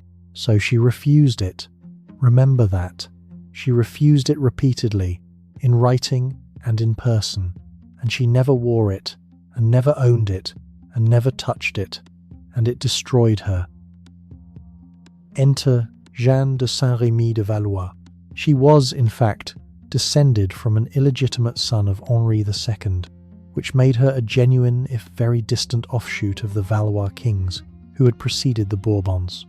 She had also grown up in real poverty, begging in the street as a child with a document proving her royal descent, and she had a pension of 800 livres and a taste for a great deal more. She married a soldier who called himself the Comte de la Motte on no authority whatsoever, and by the early 1780s she had worked her way to the fringes of the court, where she began telling people that she was an intimate friend of the Queen. She was not. She had almost certainly never been in a room with her. Her target was Louis-René Edouard, Cardinal de Rohan. He was 50, extraordinarily rich, Grand Almoner of France, from one of the greatest families in the kingdom, and personally vain to a degree that reads as a medical condition. He had been ambassador to Vienna, where he had thrown enormous parties, kept mistresses openly, and written witty letters mocking Maria Theresa's piety, one of which had been read aloud at a French supper party and repeated back to Vienna and thence to her daughter. Marie Antoinette had not spoken to him since. Not once, in over a decade. He was in her presence regularly. She looked through him. He wanted to be First Minister of France, and he understood correctly that the Queen's hostility made that impossible, and it consumed him. Jeanne de la Motte looked at a man in that condition and saw an open door. She told him she was close to the Queen. She told him the Queen's coldness was a public posture and that privately Her Majesty was willing to be reconciled. And then she began to bring him letters. They were forgeries, written by Jeanne's lover, a man named Retaux de Villette, on paper with a gilt edge. They were not even good forgeries. They were signed Marie Antoinette de France, which is not a form any Queen of France would ever have used, and which any competent courtier should have caught immediately. Rohan did not catch it. Rohan read them and answered them, and got warmer replies, and began to believe that the second most powerful person in France was writing to him privately at night. Then Jeanne raised it. She told him the Queen wanted to see him. On a warm night in August 1784, in the grove of Venus in the gardens of Versailles, under trees, in the dark, the Cardinal de Rohan was brought to a meeting. A woman in a white muslin gown stepped out and gave him a rose, and said that he might hope the past was forgotten. Then there were footsteps, and she was hurried away. The woman was a young prostitute named Nicole Legay, working under the name d'Oliva, who had been picked out of the Palais Royal because at a distance in poor light she had roughly the Queen's build and colouring. She had been given a dress and 11 words to say and 15,000 livres, and she did not know who she was pretending to be until much later. Rohan went home in a state of exultation. After that it was simple. In January 1785, Jeanne told the Cardinal that the Queen wished to buy the diamond necklace, secretly, because it would look grotesque to buy it publicly with the treasury in the state it was in, and that she wished him to negotiate it in her name and stand surety for the instalments. He would be doing her a private service of the most delicate kind. He went to Beaume and Bassenge, agreed a price of 1,600,000 livres in 4 payments, and produced a copy of the terms annotated in the margins with the word approved and the same false signature. He should have seen it. The jewelers should have seen it. Nobody looked, because everybody wanted it to be true. Rohan wanted his ministry, and the jewelers wanted, after 13 years, to be rid of the thing. On the 1st of February, the necklace was handed over. Rohan took it to Jeanne's lodgings and gave it to a man who arrived in what appeared to be royal livery and identified himself as the Queen's servant. Rohan watched him leave with it through a door, and that door led to another room, and in that room Jean's husband was already at work with a knife, prizing the stones out of their settings. Within days the diamonds were being sold in Paris, and then in London, in parcels small enough not to raise questions. The scheme survived until the first payment came due in August. When the money did not arrive, Beaume wrote to the Queen directly, in an obsequious note thanking her for her patronage. She read it, could not make sense of it, and by her own later account burned it. When it finally came out, the jeweller in tears, the contract produced, the signature examined, the whole thing collapsed in a single afternoon. And this is the point at which the affair stops being a swindle and becomes a catastrophe, because the response was hers. She could have had Rohan handled quietly. He was a fool, he was a Rohan, he had powerful relations, and the family would have paid a great deal to keep it out of the courts. Instead, she went to her husband, furious, and demanded a public reckoning, and he gave it to her. On the 15th of August, 1785, the Feast of the Assumption, in the Hall of Mirrors, with the whole court assembled and waiting for the cardinal to go through to celebrate Mass in his full pontifical vestments, Rohan was called into the king's study. The king asked him about a necklace. Rohan said he had been deceived. The queen, standing there, spoke to him for the first time in 11 years and asked him how he could possibly have believed she would use a woman like that to communicate with a man she had not spoken to in a decade. He fainted, or nearly. Then he was walked back out through the Hall of Mirrors under guard, in his vestments, past every important person in France, and taken to the Bastille. It was, as theatre, magnificent. As politics, it was the single worst decision of her life to that point. Because Rohan then did the one thing nobody expected, he asked to be tried by the Parliament of Paris. That was his right as a peer, and the king, having gone this far, could not refuse it. And the Parliament of Paris was not a neutral body. It was the great institutional rival of the crown. It had been fighting the monarchy over taxation and royal authority for 50 years, and it had just been handed a trial in which the Queen of France would effectively be a party. The trial ran through the spring of 1786, and it was the most widely followed legal proceeding in Europe. Everything came out. The forged letters, the night in the grove, the prostitute, the cardinal's credulity, the diamonds in London. And in the middle of it, unavoidable and permanently damaging, was the question the defence kept placing in front of the judges without ever having to say it aloud. Why did an experienced prince of the church find it plausible that the Queen of France would arrange a secret meeting with him in a garden at midnight and buy a 1,000,000 livre necklace behind her husband's back? He believed it because he thought she was that sort of woman, and so, it turned out, did the judges. Jeanne de la Motte was convicted, sentenced to be whipped, branded on both shoulders with the letter V for voleuse, meaning thief, and imprisoned for life. Retaux de Villette was banished. The husband was condemned to the galleys in absentia and never caught. Nicole de Lever was acquitted, and she was pregnant at the time, and the court was rather taken with her. And on the 31st of May, 1786, by 26 votes to 23, the Cardinal de Rohan was acquitted of all charges and fully exonerated. The crowds outside the Palais de Justice cheered for hours. There were flowers thrown. There were people waiting at the gates of the Bastille when he was released. They were not cheering a cardinal, whom most of them had never heard of a year earlier. They were cheering because a court of law had, in effect, ruled against the Queen, had found it reasonable to believe she might have done what Rohan thought she was doing. She wept. There is a note of hers from that week saying she cannot understand how it is possible and asking to be pitied. Jeanne de la Motte was branded in public in front of a crowd, fought the executioners, and was burned on the breast rather than the shoulder because she would not hold still. 11 months later, she escaped from the Salpêtrière prison, dressed as a boy, with a suspicious quantity of assistants, and reached London. There she published her memoirs, in which she claimed the Queen had been her lover and the architect of the entire scheme. The book sold in enormous numbers on both sides of the Channel. She died in London in 1791 after a fall from a window in circumstances that have never been fully explained. The necklace was never recovered. It had been 647 separate diamonds within a week of leaving the shop, and diamonds do not carry names. Napoleon, 20 years afterward and no friend of the Bourbons, said that the death of the Queen must be dated from the diamond necklace trial. He was right. She had been unpopular before it. Afterward she was something else.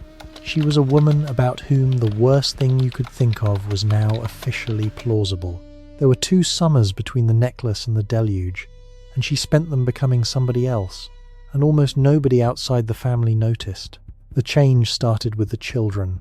Sophie Beatrix, the 4th, had been born early in July 1786 and was never well. She had convulsions.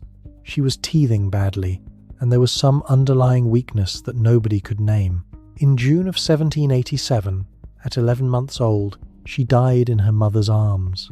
There is a letter of the Queen's about it, in which she says something that anybody who has stood in that particular room will recognize, that the child would have been a friend to her. She had barely absorbed it when the older boy began to fail. Louis Joseph, the Dauphin, was 6. What was happening to him was tuberculosis of the spine, the vertebrae collapsing, the back curving, the body wasting while the mind stayed entirely present. It took him 2 years. His shoulders went out of line. His legs weakened and then stopped carrying him. He was moved to the chateau at Meudon for the air. He had a wheeled chair and then a litter. He was in pain most of the time, and he was, by every account of the people around him, unusually gentle and unusually clear-eyed about what was happening to him. His mother went to Meudon constantly, and this is where the woman changes. The gambling stopped. The card debts were paid off and not renewed. Trianon stayed, but the entertainments there thinned out and then largely ceased. Polignac remained a friend, but was no longer the centre of anything. The clothes went darker and plainer, and Rose Burton's bills fell by more than half. She began keeping accounts. She read reports. She started, at 32, doing the work. And nobody believed a word of it. That is the part that is hard to sit with. When the Queen appeared in plain, dark clothing, the pamphlets said she was in disguise. When she cut the household budget, they said she had already sent the money to Vienna. When she nursed a dying child in public view, they said it was staged. A reputation of that kind is a machine that runs without fuel. It does not need her to do anything. It needed her to have done things, once, and she had. Meanwhile, the state ran out of money in the most literal sense. Calonne, the finance minister, had spent 3 years borrowing to maintain confidence, and in 1786 he went to the king and told him the truth. The deficit was structural, the borrowing was finished, and the only remaining option was to tax the nobility and the clergy. To get that past the Parliament, he proposed calling an assembly of notables a hand-picked gathering of the great and the titled who would, he assumed, endorse the plan out of patriotism. They met in February 1787 and they refused. Of course they refused. He had asked 144 aristocrats to volunteer to be taxed. Calonne was dismissed in April.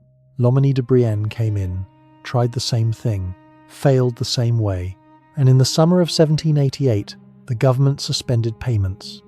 The Kingdom of France, the richest state in Europe, defaulted. There was one remaining constitutional device, and it had not been used since 1614. On the 8th of August, 1788, the king summoned the Estates General for the following spring. Then the weather turned on them, which is a detail people leave out and should not. On the 13th of July, 1788, A hailstorm crossed northern France on a front hundreds of miles long, with stones large enough to kill livestock in the fields. It destroyed the standing grain across some of the best arable land in Europe, hours before harvest. Then the winter of 1788 into 89 was the coldest in living memory. The Seine froze solid. Water mills stopped turning because the rivers were ice, so even the grain that existed could not be milled.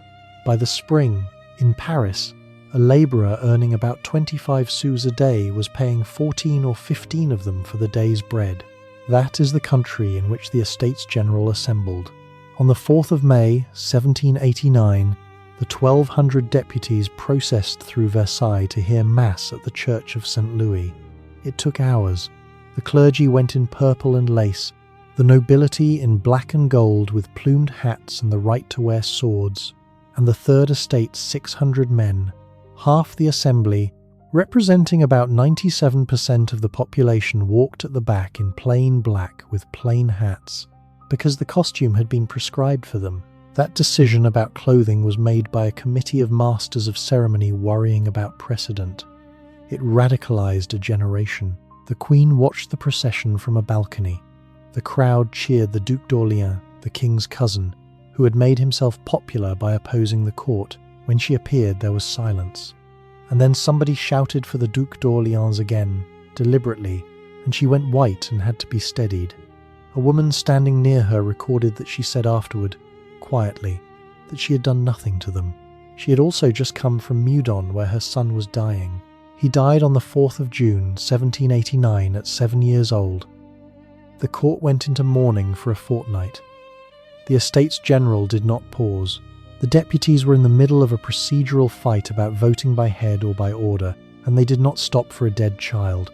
And when a deputation of the Third Estate did come to Versailles a few days later on other business, the king received them at the door of a house in mourning, and one of them complained about being kept waiting. She never forgave that. Everything she did politically after that summer, and it was a great deal, and much of it was disastrous, comes out of a hardening that started in that fortnight. The Third Estate declared itself the National Assembly on the 17th of June. On the 20th, they found their hall locked and gathered in an indoor tennis court nearby and swore not to separate until France had a constitution. On the 23rd, the king ordered them to disperse, and they refused, and the crown had no means of making them. On the 11th of July, the king dismissed Necker, the Swiss banker who was the only minister the public trusted, on advice that the Queen supported. The news reached Paris on the 12th, a Sunday. By the 14th, the city had armed itself, taken 30,000 muskets out of the Invalides, and gone looking for powder, and the powder was in the Bastille. The fortress held 7 prisoners and a garrison of about 110. The fighting lasted 4 hours and killed nearly 100 of the attackers. The governor, Delaunay, surrendered on terms and was taken through the streets, beaten the whole way, and killed near the Hôtel de Ville, and a cook named Desnot finished the job with a pocket knife, and the head went up on a pike. The king was at Versailles, 12 miles away, and had gone to bed. He was woken with the news. His question was whether it was a revolt. The Duc de la Rochefoucauld-Liancourt told him it was not a revolt, it was a revolution. The Queen understood faster than he did. She began burning papers that week. She got the Polignacs out of the country, the king ordered it, and she made it happen. And she said goodbye to the closest friend she had at midnight in a corridor and never saw her again. She wrote to Vienna and to Mercy. She argued for the royal family to withdraw to a fortified town in the east where loyal troops could be gathered. And she argued for it hard. And she was probably right, and her husband would not do it. The summer stayed hot, and the bread stayed short. And in Paris the pamphlets went from obscene to operational. They stopped being about her body, and started being about what should be done to it.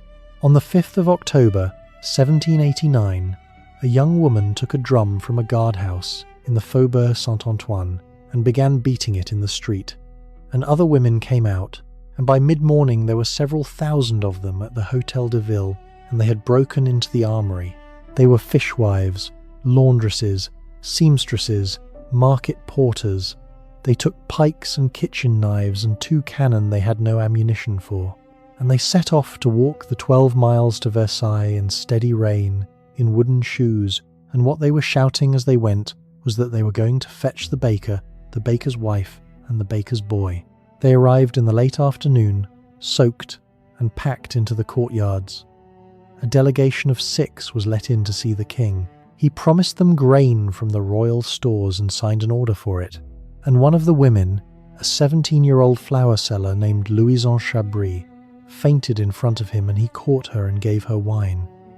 She came out and told the crowd he was a good man, and some of them accused her of being bought and tried to hang her from a lamp bracket with her own hair ribbon before the guards got her away. That is the temperature of the thing by nightfall. Lafayette arrived at midnight with 20,000 National Guardsmen he did not fully control, formally to keep order, in practice because his men had told him they were going with or without him. He extracted a promise of calm and then, exhausted, went to bed, which earned him a nickname he never lost. At about 6 in the morning, somebody found a gate on the Cour des Princes unlocked. They came up the marble staircase toward the Queen's apartments. They knew the way. 2 of the bodyguards on the stair, Deschutes and Varicourt, tried to hold it and were killed, and both were beheaded in the courtyard afterward by a man who had brought a butcher's blade for the purpose. One of them got the door open long enough to shout. Her women got her out of bed and through the private passage toward the king's rooms, and the door at the far end was bolted from the other side, and she stood in a corridor in her nightgown, hammering on it and shouting while they came through the room she had just left and put their pikes through the bed. The bolt was drawn. She got through. She was 33 years old and she never slept a full night in Versailles again. By 9 in the morning, the crowd in the courtyard was calling for her to come out onto the balcony, and everybody in the building knew what that might mean, and she went out anyway with her 2 children. The crowd shouted that they wanted no children. She sent them back inside and stood alone on the balcony above several thousand armed people, with muskets in the front rank, and she folded her hands and waited, and they cheered her. It is the single most inexplicable moment of the whole day, and no historian has ever satisfactorily explained it. She stood there and did not flinch, and something in that crowd turned over, and they shouted for the Queen. Lafayette came out and kissed her hand and made a show of it. Somebody in the front rank was heard to say that she was quite something after all.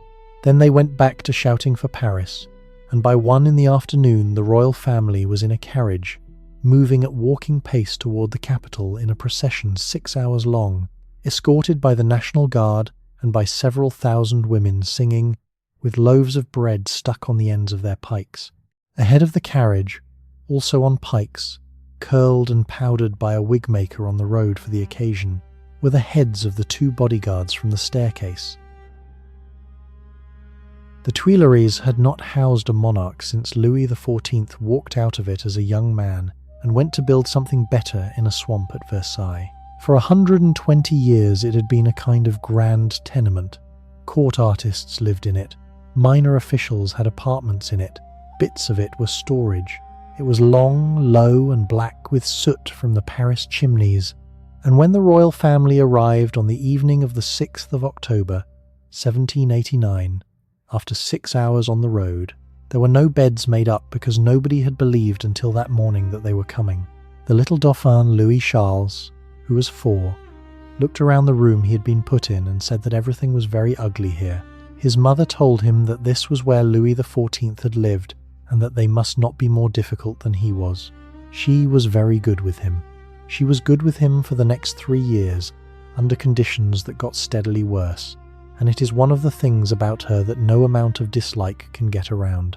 They stayed at the Tuileries for 2 years and 9 months, and the arrangement was formally that the king had come to live among his people, and practically that they were hostages with a garden. The garden was public. People walked in it every day and stood at the terrace looking into the windows, and the family could be seen, and was, at meals, at prayers, at cards. Anybody could come and stare. Many did, some out of hostility, most out of the ordinary human wish to look at famous people through glass. And in that building, over those 2 years, Marie Antoinette became the head of the French monarchy in everything but name. This is not a flattering transformation, and it is not a redemption arc. A great deal of what she did was ruinous, but it happened, and it needs saying plainly. The king had entered one of his long paralyses. He hunted when he was allowed to, ate enormously, said almost nothing in council, signed what he was given, and appeared to some observers to have simply left the premises. She did not. She got up early. She read the reports. She kept the household running and the accounts straight. She taught her daughter, who was 11 and understood far too much. She wrote, and wrote, and wrote sometimes 8 or 10 letters in a day, in her bad spelling, in cipher, in lemon juice that came up brown when the paper was held near a candle, on paper hidden in the lining of a hat or the base of a box of sweets. She was negotiating with the revolution and against it at the same time, and it is important to understand that she thought both were the same act. The negotiating side was Mirabeau. Honoré Gabriel Riquetti, Comte de Mirabeau, was the greatest orator in the National Assembly. Physically enormous, scarred by smallpox, permanently in debt, morally unfixed, and quite possibly the only man alive who could have steered France to a working constitutional monarchy. From the spring of 1790, he was secretly on the court's payroll, 6,000 livres a month, and a promise of 1 million if he delivered. And he was worth every livre, and he knew exactly what he was doing, and so did they. She met him once, in July 1790, in the garden at Saint-Cloud, in secret, at 8 in the morning.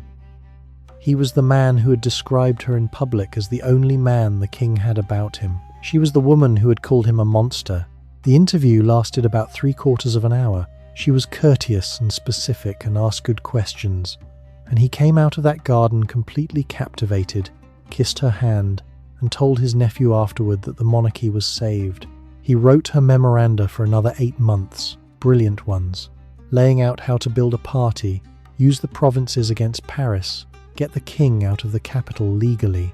Then, in April 1791, he died, at 42, of what his doctors thought was pericarditis and his enemies thought was poison, and was probably a lifetime of comprehensively spent health. She was left with the other side. The other side was Vienna, and it was treason. She wrote to her brother Leopold, who had succeeded Joseph, asking for an armed congress of European powers. She passed information. She lobbied for invasion.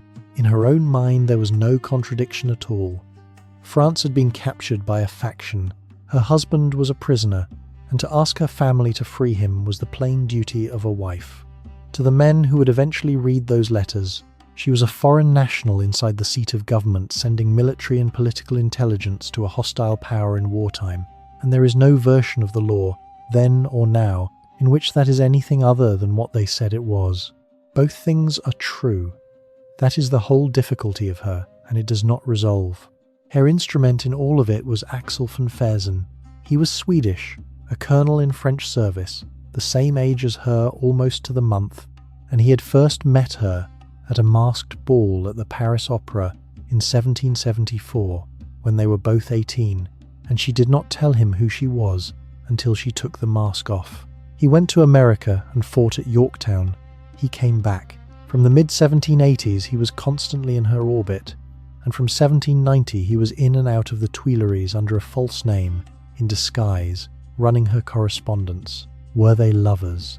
The letters between them survive, some of them heavily crossed out by a later hand, and in the last 20 years those crossings out have been read by spectroscopy, and underneath them are phrases like "adored" and "I love you madly." Fersen kept a coded register of his own correspondence, and there is a symbol in it, beside her letters, that appears beside nobody else's. He never married. After her death, he kept her things and marked the anniversary every year until he died. I think they loved each other. Whether they were ever alone in a room long enough for more than that, I do not know, and neither does anybody else, and I would rather leave it there than pretend to a certainty the paper does not support. What Fersen definitely did was build the escape. It took 8 months. He had a travelling berline built in Paris to his own specification, huge, green and yellow, on excellent springs, fitted with a leather trunk, a food hamper, silver dining implements and a chamber pot, because the plan was to go 400 miles in a single run without stopping at inns. He obtained a passport in the name of a Baroness de Korff, a real Russian woman who had genuinely lost hers, travelling to Frankfurt with her 2 daughters, a governess, a valet and a steward. He arranged for relays of loyal cavalry, commanded by the Duc de Choiseul and the Marquis de Bouillé, to be posted along the road east from Chalons to cover the last stretch to the fortress of Montmédy. Almost every element of the design was wrong. The carriage was too big and too new and too noticeable. The party was too large, 6 people and 2 attendants, where 3 might have travelled unremarked. The disguises were pitched at the wrong problem. The Queen went as the governess, the King as the valet, and the King had the most reproduced face in France, on every coin and every banknote in the country. And the schedule assumed a heavy carriage would keep to a timetable over unmetalled roads in June, which anybody who had ever driven one could have told them it would not.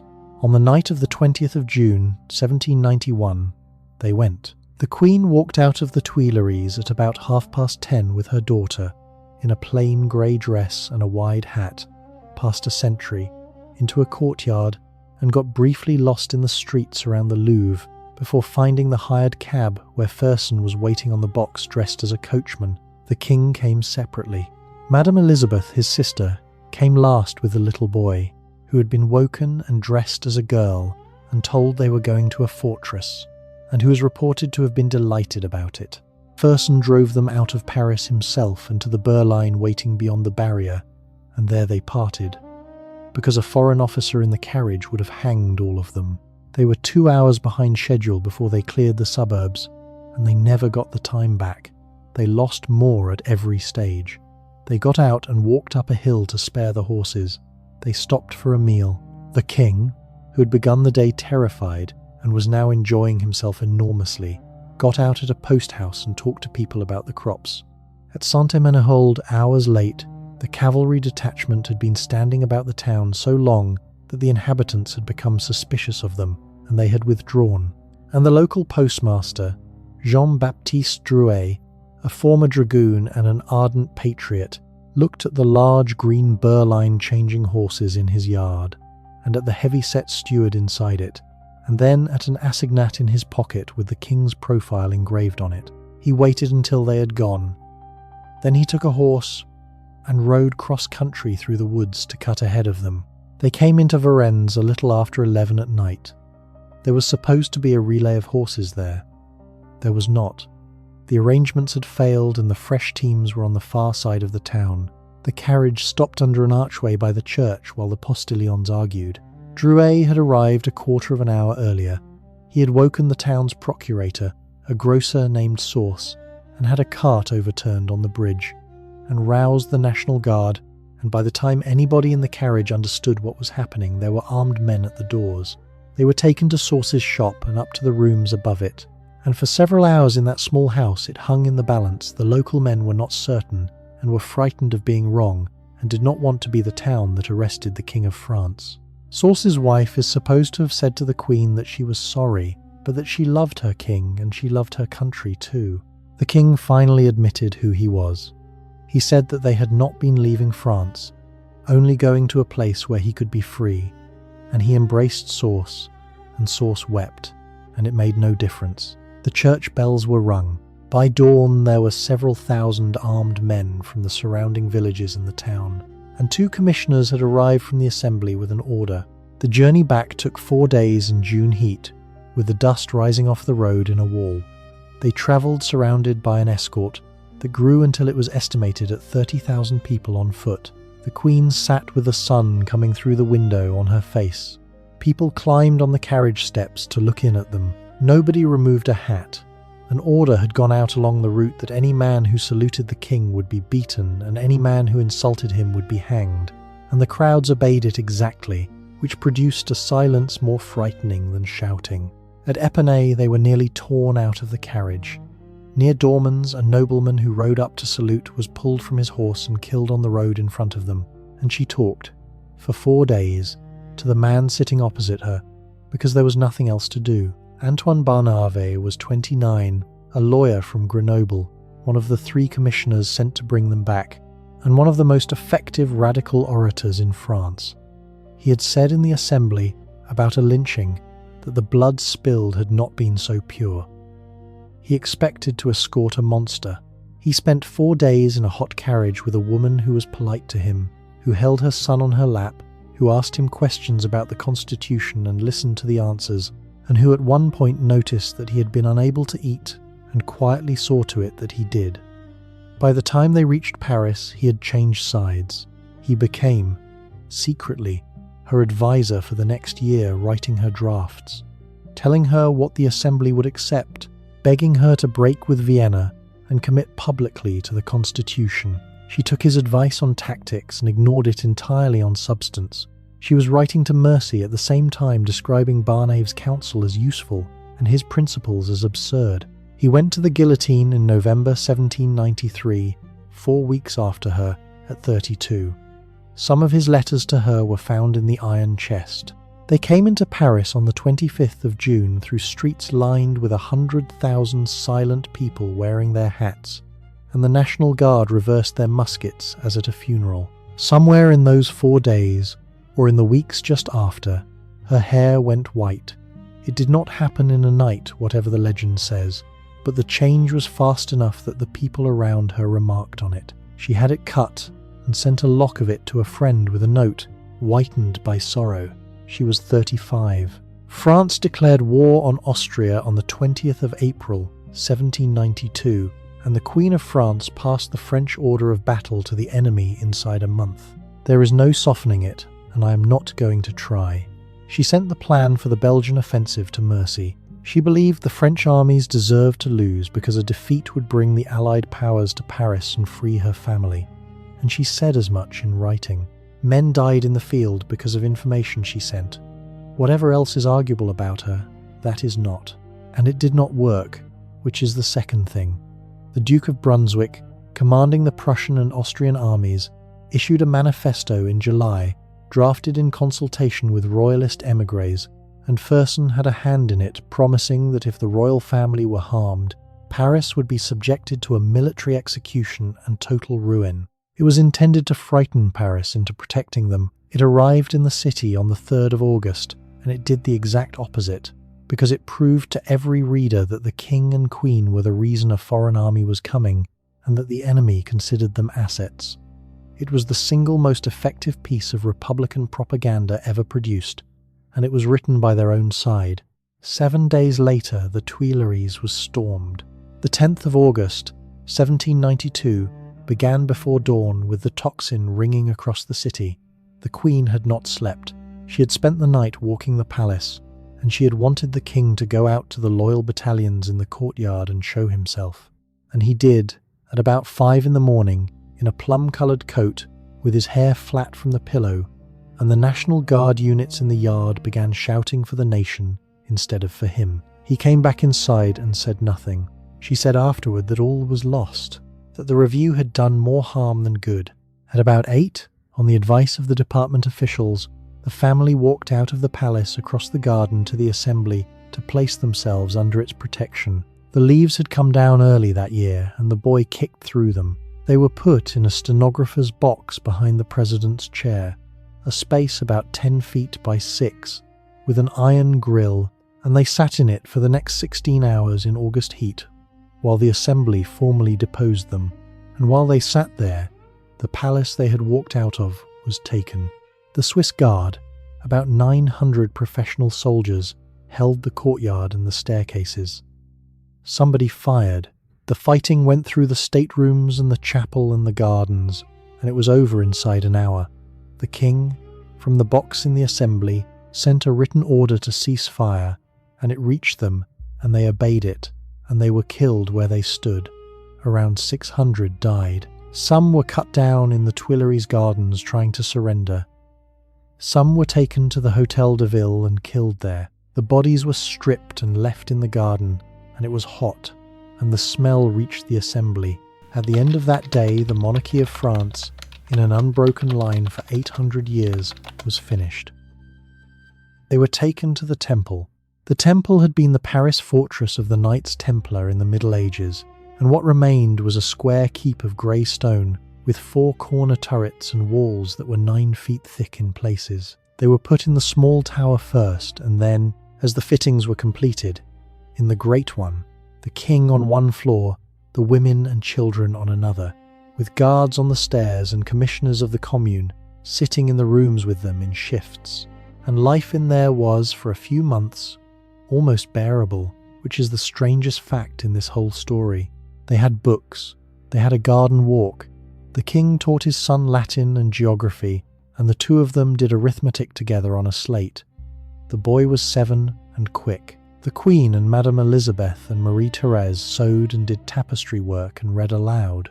There was a valet, Jean-Baptiste Cléry, who had asked to be allowed to serve them in prison, which was not a rational thing for a man with a family to ask, and who stayed to the end and later wrote it all down.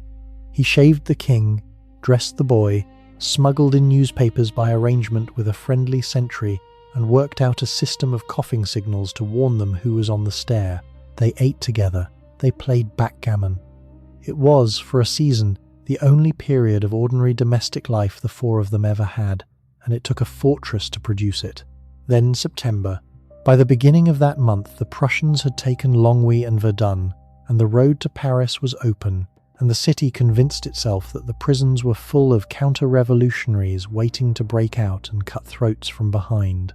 Between the 2nd and the 6th of September, mobs went into the prisons of Paris with improvised tribunals and killed somewhere between 1,100 and 1,400 people. Priests, aristocrats, forgers, prostitutes, debtors, children from a reformatory, about half the prison population of the city.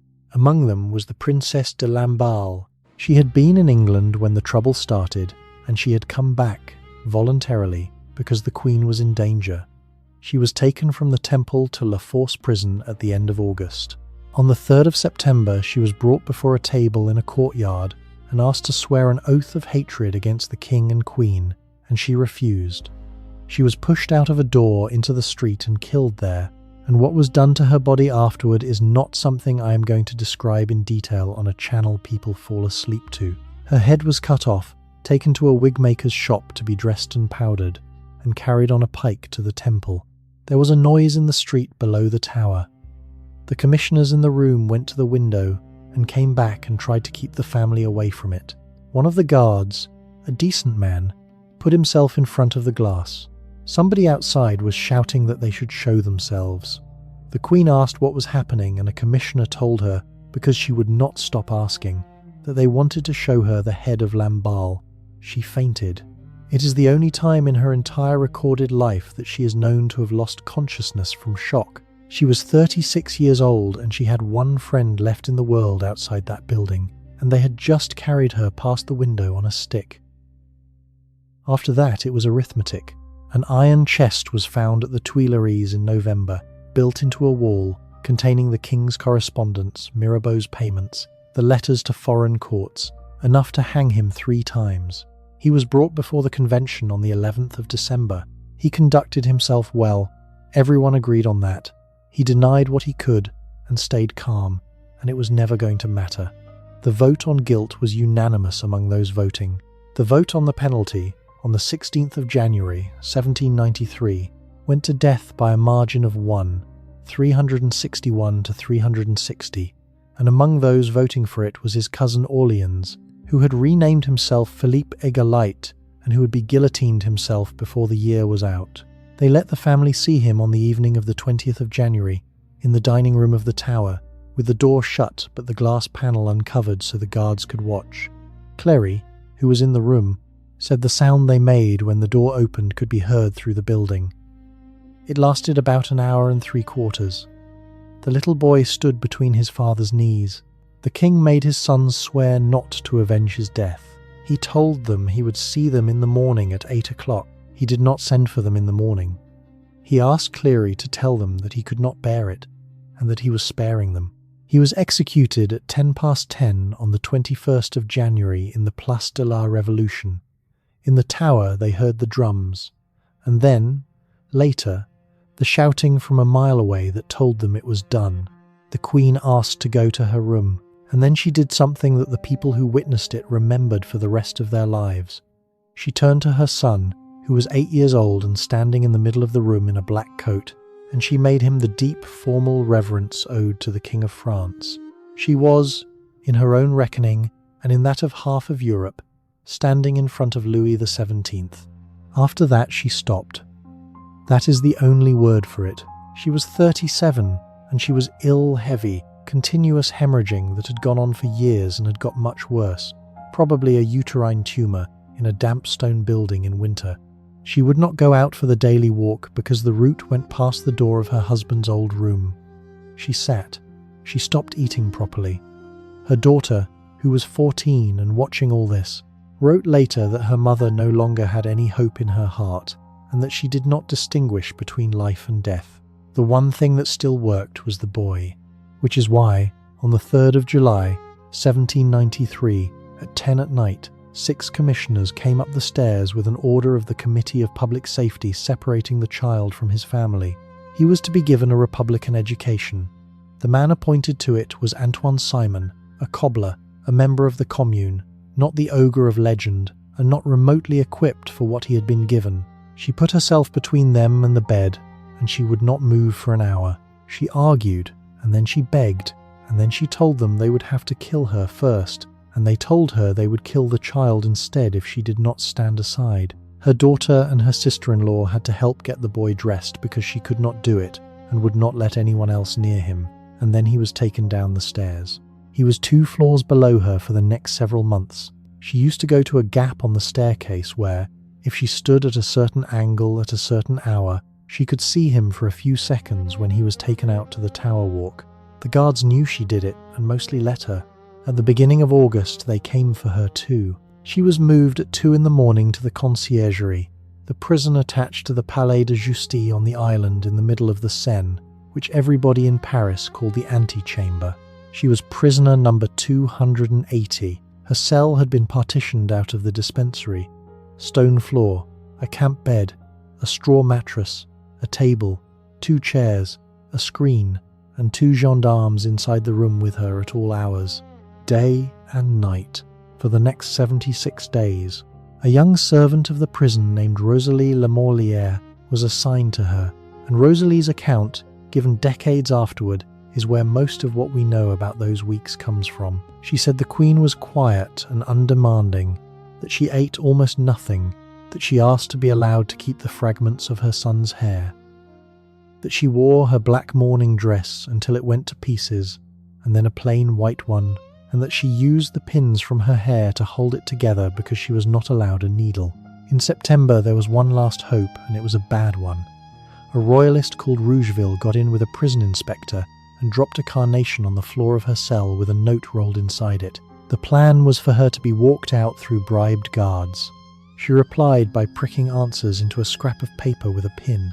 The gendarme who had been bribed lost his nerve or was already reporting, and the whole thing collapsed within days. What it did was end the last leniency. The screen came out. The candle stayed lit all night. The interrogations began. And on the 14th of October, 1793, they brought her up the stairs into the Hall of Liberty, and a man read out a charge about her son, and she stood up and asked for the mothers in the room. You know how that ended. At 4 o'clock on the morning of the 16th, they came back with the verdict, and she listened to it without any expression at all, and walked out through the courtroom past rows of people who had come to see it, and one of the gendarmes had to take her arm on the stairs because she could not see where she was going in the dark. She was given paper. She sat at the small table in that cell with a candle at about 4:30 in the morning and wrote to Madame Elizabeth, her husband's sister, who was still in the temple with her daughter. It is a page and a half. The handwriting is small and steady, and the spelling is still not good. She wrote that she had been condemned to a shameful death, but that shame belongs only to criminals, and that she was going to join her husband. She asked to be forgiven for whatever she had cost them. She said the hardest thing was leaving the children. She asked Elizabeth to be a mother to them. She wrote a line to her son telling him never, if he came to the throne, to try to avenge his parents. She said she died in the Catholic faith, that she asked pardon of everyone she had ever hurt, and that she forgave her enemies the harm they had done her. She said she had a lot to say and very little time, and then she stopped. mid-thought, because she had run out of night. The letter was never delivered. Fouquier Tinville took it and kept it. It surfaced decades later in the papers of a former convention deputy and was eventually returned to the surviving family. Elizabeth never read it. She was guillotined in May of the following year without ever knowing it existed. She did not sleep. Rosalie brought her some broth at about 7, and she managed a few spoonfuls. She asked for help with her hair and put on the white dress and a plain white cap, and she changed her linen behind the screen with the 2 gendarmes in the room, holding it against herself, apologizing to them for having to do it in front of them. The executioner came at about 8. Charles Henri Sanson was the 4th generation of his family in the post, and he had cut off her husband's head 9 months earlier. He was, by every account of everyone who ever dealt with him, a courteous and rather melancholy man who did not enjoy his work and did it well. He told her he had to cut her hair. She turned and let him, and it came off at the neck in a moment. Then he bound her hands behind her, which had not been done to the king, and she said that the king's hands had not been tied, and the officials said the order was the order, and she said nothing further about it. The cart was in the courtyard. Not a carriage. The king had gone to his death in a closed carriage with the blinds up. She was put in an open 2-wheeled cart of the kind used for hauling, on a plank, with her back to the horse and her face to the crowd, and a priest beside her whom she would not speak to because he had sworn the oath to the Constitution, and in her terms was not a priest. They went out at about 11 in the morning, the 16th of October, 1793. The route was a mile and a bit, and it took the best part of an hour and a half because of the crowds. Along the Rue Saint-Honoré the windows were full. There were people on the roofs. Some of them shouted. Most of them, the accounts agree, went quiet as the cart came past, which was not what anybody had expected. She sat straight. That is in every single description, from her supporters and from men who despised her. She sat absolutely straight on that plank, with her hands behind her back and her chin up, and she looked at nothing in particular, somewhere above the heads of the crowd. The dancing master in Vienna had spent years on that carriage, in a schoolroom at Schönbrunn, for reasons that had to do with court presentation, and it turned out to be the most useful thing anybody ever taught her. The painter Jacques-Louis David watched from a window in the Rue Saint-Honore and made a sketch in a few strokes of pen and ink. It still exists. He hated her and had voted for her husband's death, and the drawing is merciless. The sharp nose, the hollow cheeks, the cropped hair under the cap, the mouth pulled in. It is also, unmistakably, a portrait of somebody entirely in possession of themselves. He was trying to draw a witch. He drew a woman with a straight back. The cart came into the Place de la Révolution a little after noon. The machine was set up near where the statue of Louis XV had stood, the square where the fireworks crowd had been crushed on her wedding fortnight 23 years earlier, on ground she had first heard about in a letter as a bride of 14. She got down from the cart without help. She walked to the steps and went up them quickly, faster than the men with her expected, and at the top she trod on Sanson's foot, and she turned to him and said, "Forgive me, sir, I did not do it on purpose." Those were her last words. Not a proclamation, not a defence, not a curse on the Republic. An apology to a working man for standing on his foot, from a woman who had been taught at 6 years old what one says when one steps on somebody, and who had about 30 seconds left to live. It was 12:15 in the afternoon. She was 37 years and 11 months old. Sanson lifted the head and carried it around the platform, and the square shouted, and the cannon at the Pont Neuf was fired to tell the rest of the city. The body went in a cart to the cemetery of the Madeleine, a few hundred yards away, and it was left on the grass beside the trench for a fortnight because the gravediggers were on a holiday and then were busy. Then it went into a common grave with quicklime poured over it, the head placed between the legs, in the same ground where her husband had been put 9 months before. There was no marker. The bill for the coffin was 6 livres. Now, the afterward, because there is one, and because I do not want to leave you standing in that square. Her son died in the temple on the 8th of June, 1795, 10 years old, of tuberculosis and neglect, in a room he had not been let out of for months. He He had stopped speaking some time before the end. The doctor who attended him at the last recorded that he did not answer questions and that the illness had gone too far. Because he died in secret and was buried in an unmarked grave, half of Europe spent the next 60 years producing men who claimed to be him. In 2000, a heart preserved by the doctor who performed the autopsy was tested against hair taken from Marie Antoinette's childhood and from her sisters. It matched. It was the boy. He is in Saint Denis now. Madame Elizabeth was guillotined on the 10th of May, 1794, at 30, having asked for and been refused a private word with her niece. Marie Theresa, the daughter, was the only one who came out. She was 17, and she had been alone in that tower for 18 months without being told what had happened to her mother, her aunt, or her brother. She scratched a note on the wall asking for news of them, and nobody answered. In December 1795, she was exchanged for French prisoners at the Austrian border and went to Vienna, and later married her cousin and lived until 1851. Napoleon said of her that she was the only man in her family. She almost never spoke about any of it. There is a portrait of her as an old woman in which she is wearing a small bracelet made of hair. Fersen went on. He rose high in Sweden and became widely hated there, and on the 20th of June, 1810, the anniversary, to the day of the night he drove her out of Paris, a crowd in Stockholm pulled him out of his carriage during a funeral procession and beat and stamped him to death in the street while soldiers stood by. He was 54. Among his papers were her letters and a note of every anniversary. And in 1815, with the Bourbons back on the throne, Louis XVIII ordered the ground at the Madeleine dug up. They found 2 bodies in quicklime after 22 years. What identified her, according to the men who did the work, was a garter and the shape of the jaw. That jaw, the famous Habsburg jaw, the one a dentist had been brought from Paris to work on when she was 13 so that the face would be acceptable to France. She and her husband were carried to Saint Denis in January 1815 and put in the crypt with the kings, which is where they are. There is a thing I keep going back to, and it is not the scaffold. It is that in the last 2 years, when she had nothing, no palace, no allies, no money, no husband, no son within reach, no health, and no chance whatever she was, by universal agreement of the people who guarded her, the most impressive person in the building. The gendarmes in that cell wrote about her afterward with something close to reverence. Rosalie Lamorlière talked about her for the rest of her life. Chauveau-Lagarde, her lawyer, who spent 2 days trying to defend the indefensible in a court designed to convict, said that she had a composure he had never seen in anyone. That woman was in there the whole time.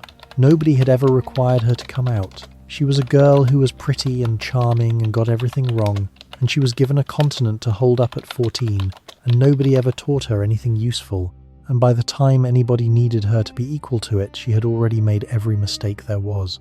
She did real damage. She sent the order of battle to the enemy. She helped break the one minister who might have saved the finances. She spent money she had no idea the meaning of, on a village with painted cracks in the plaster, while people 40 miles away queued at 4 in the morning for bread. And she also sat straight in a cart for an hour and a half through a mile of people who had come to watch her die, and apologized to the executioner for standing on his foot. Both of those are her. She does not resolve into one or the other, and I have stopped wanting her to. She was 15 minutes' walk from the Tuileries when she died, and about 900 miles from the Yellow Palace outside Vienna, where a small girl with bad handwriting once helped a 6-year-old boy off the floor. That is the distance. That is the whole of it. Thank you for spending it with me. Good night.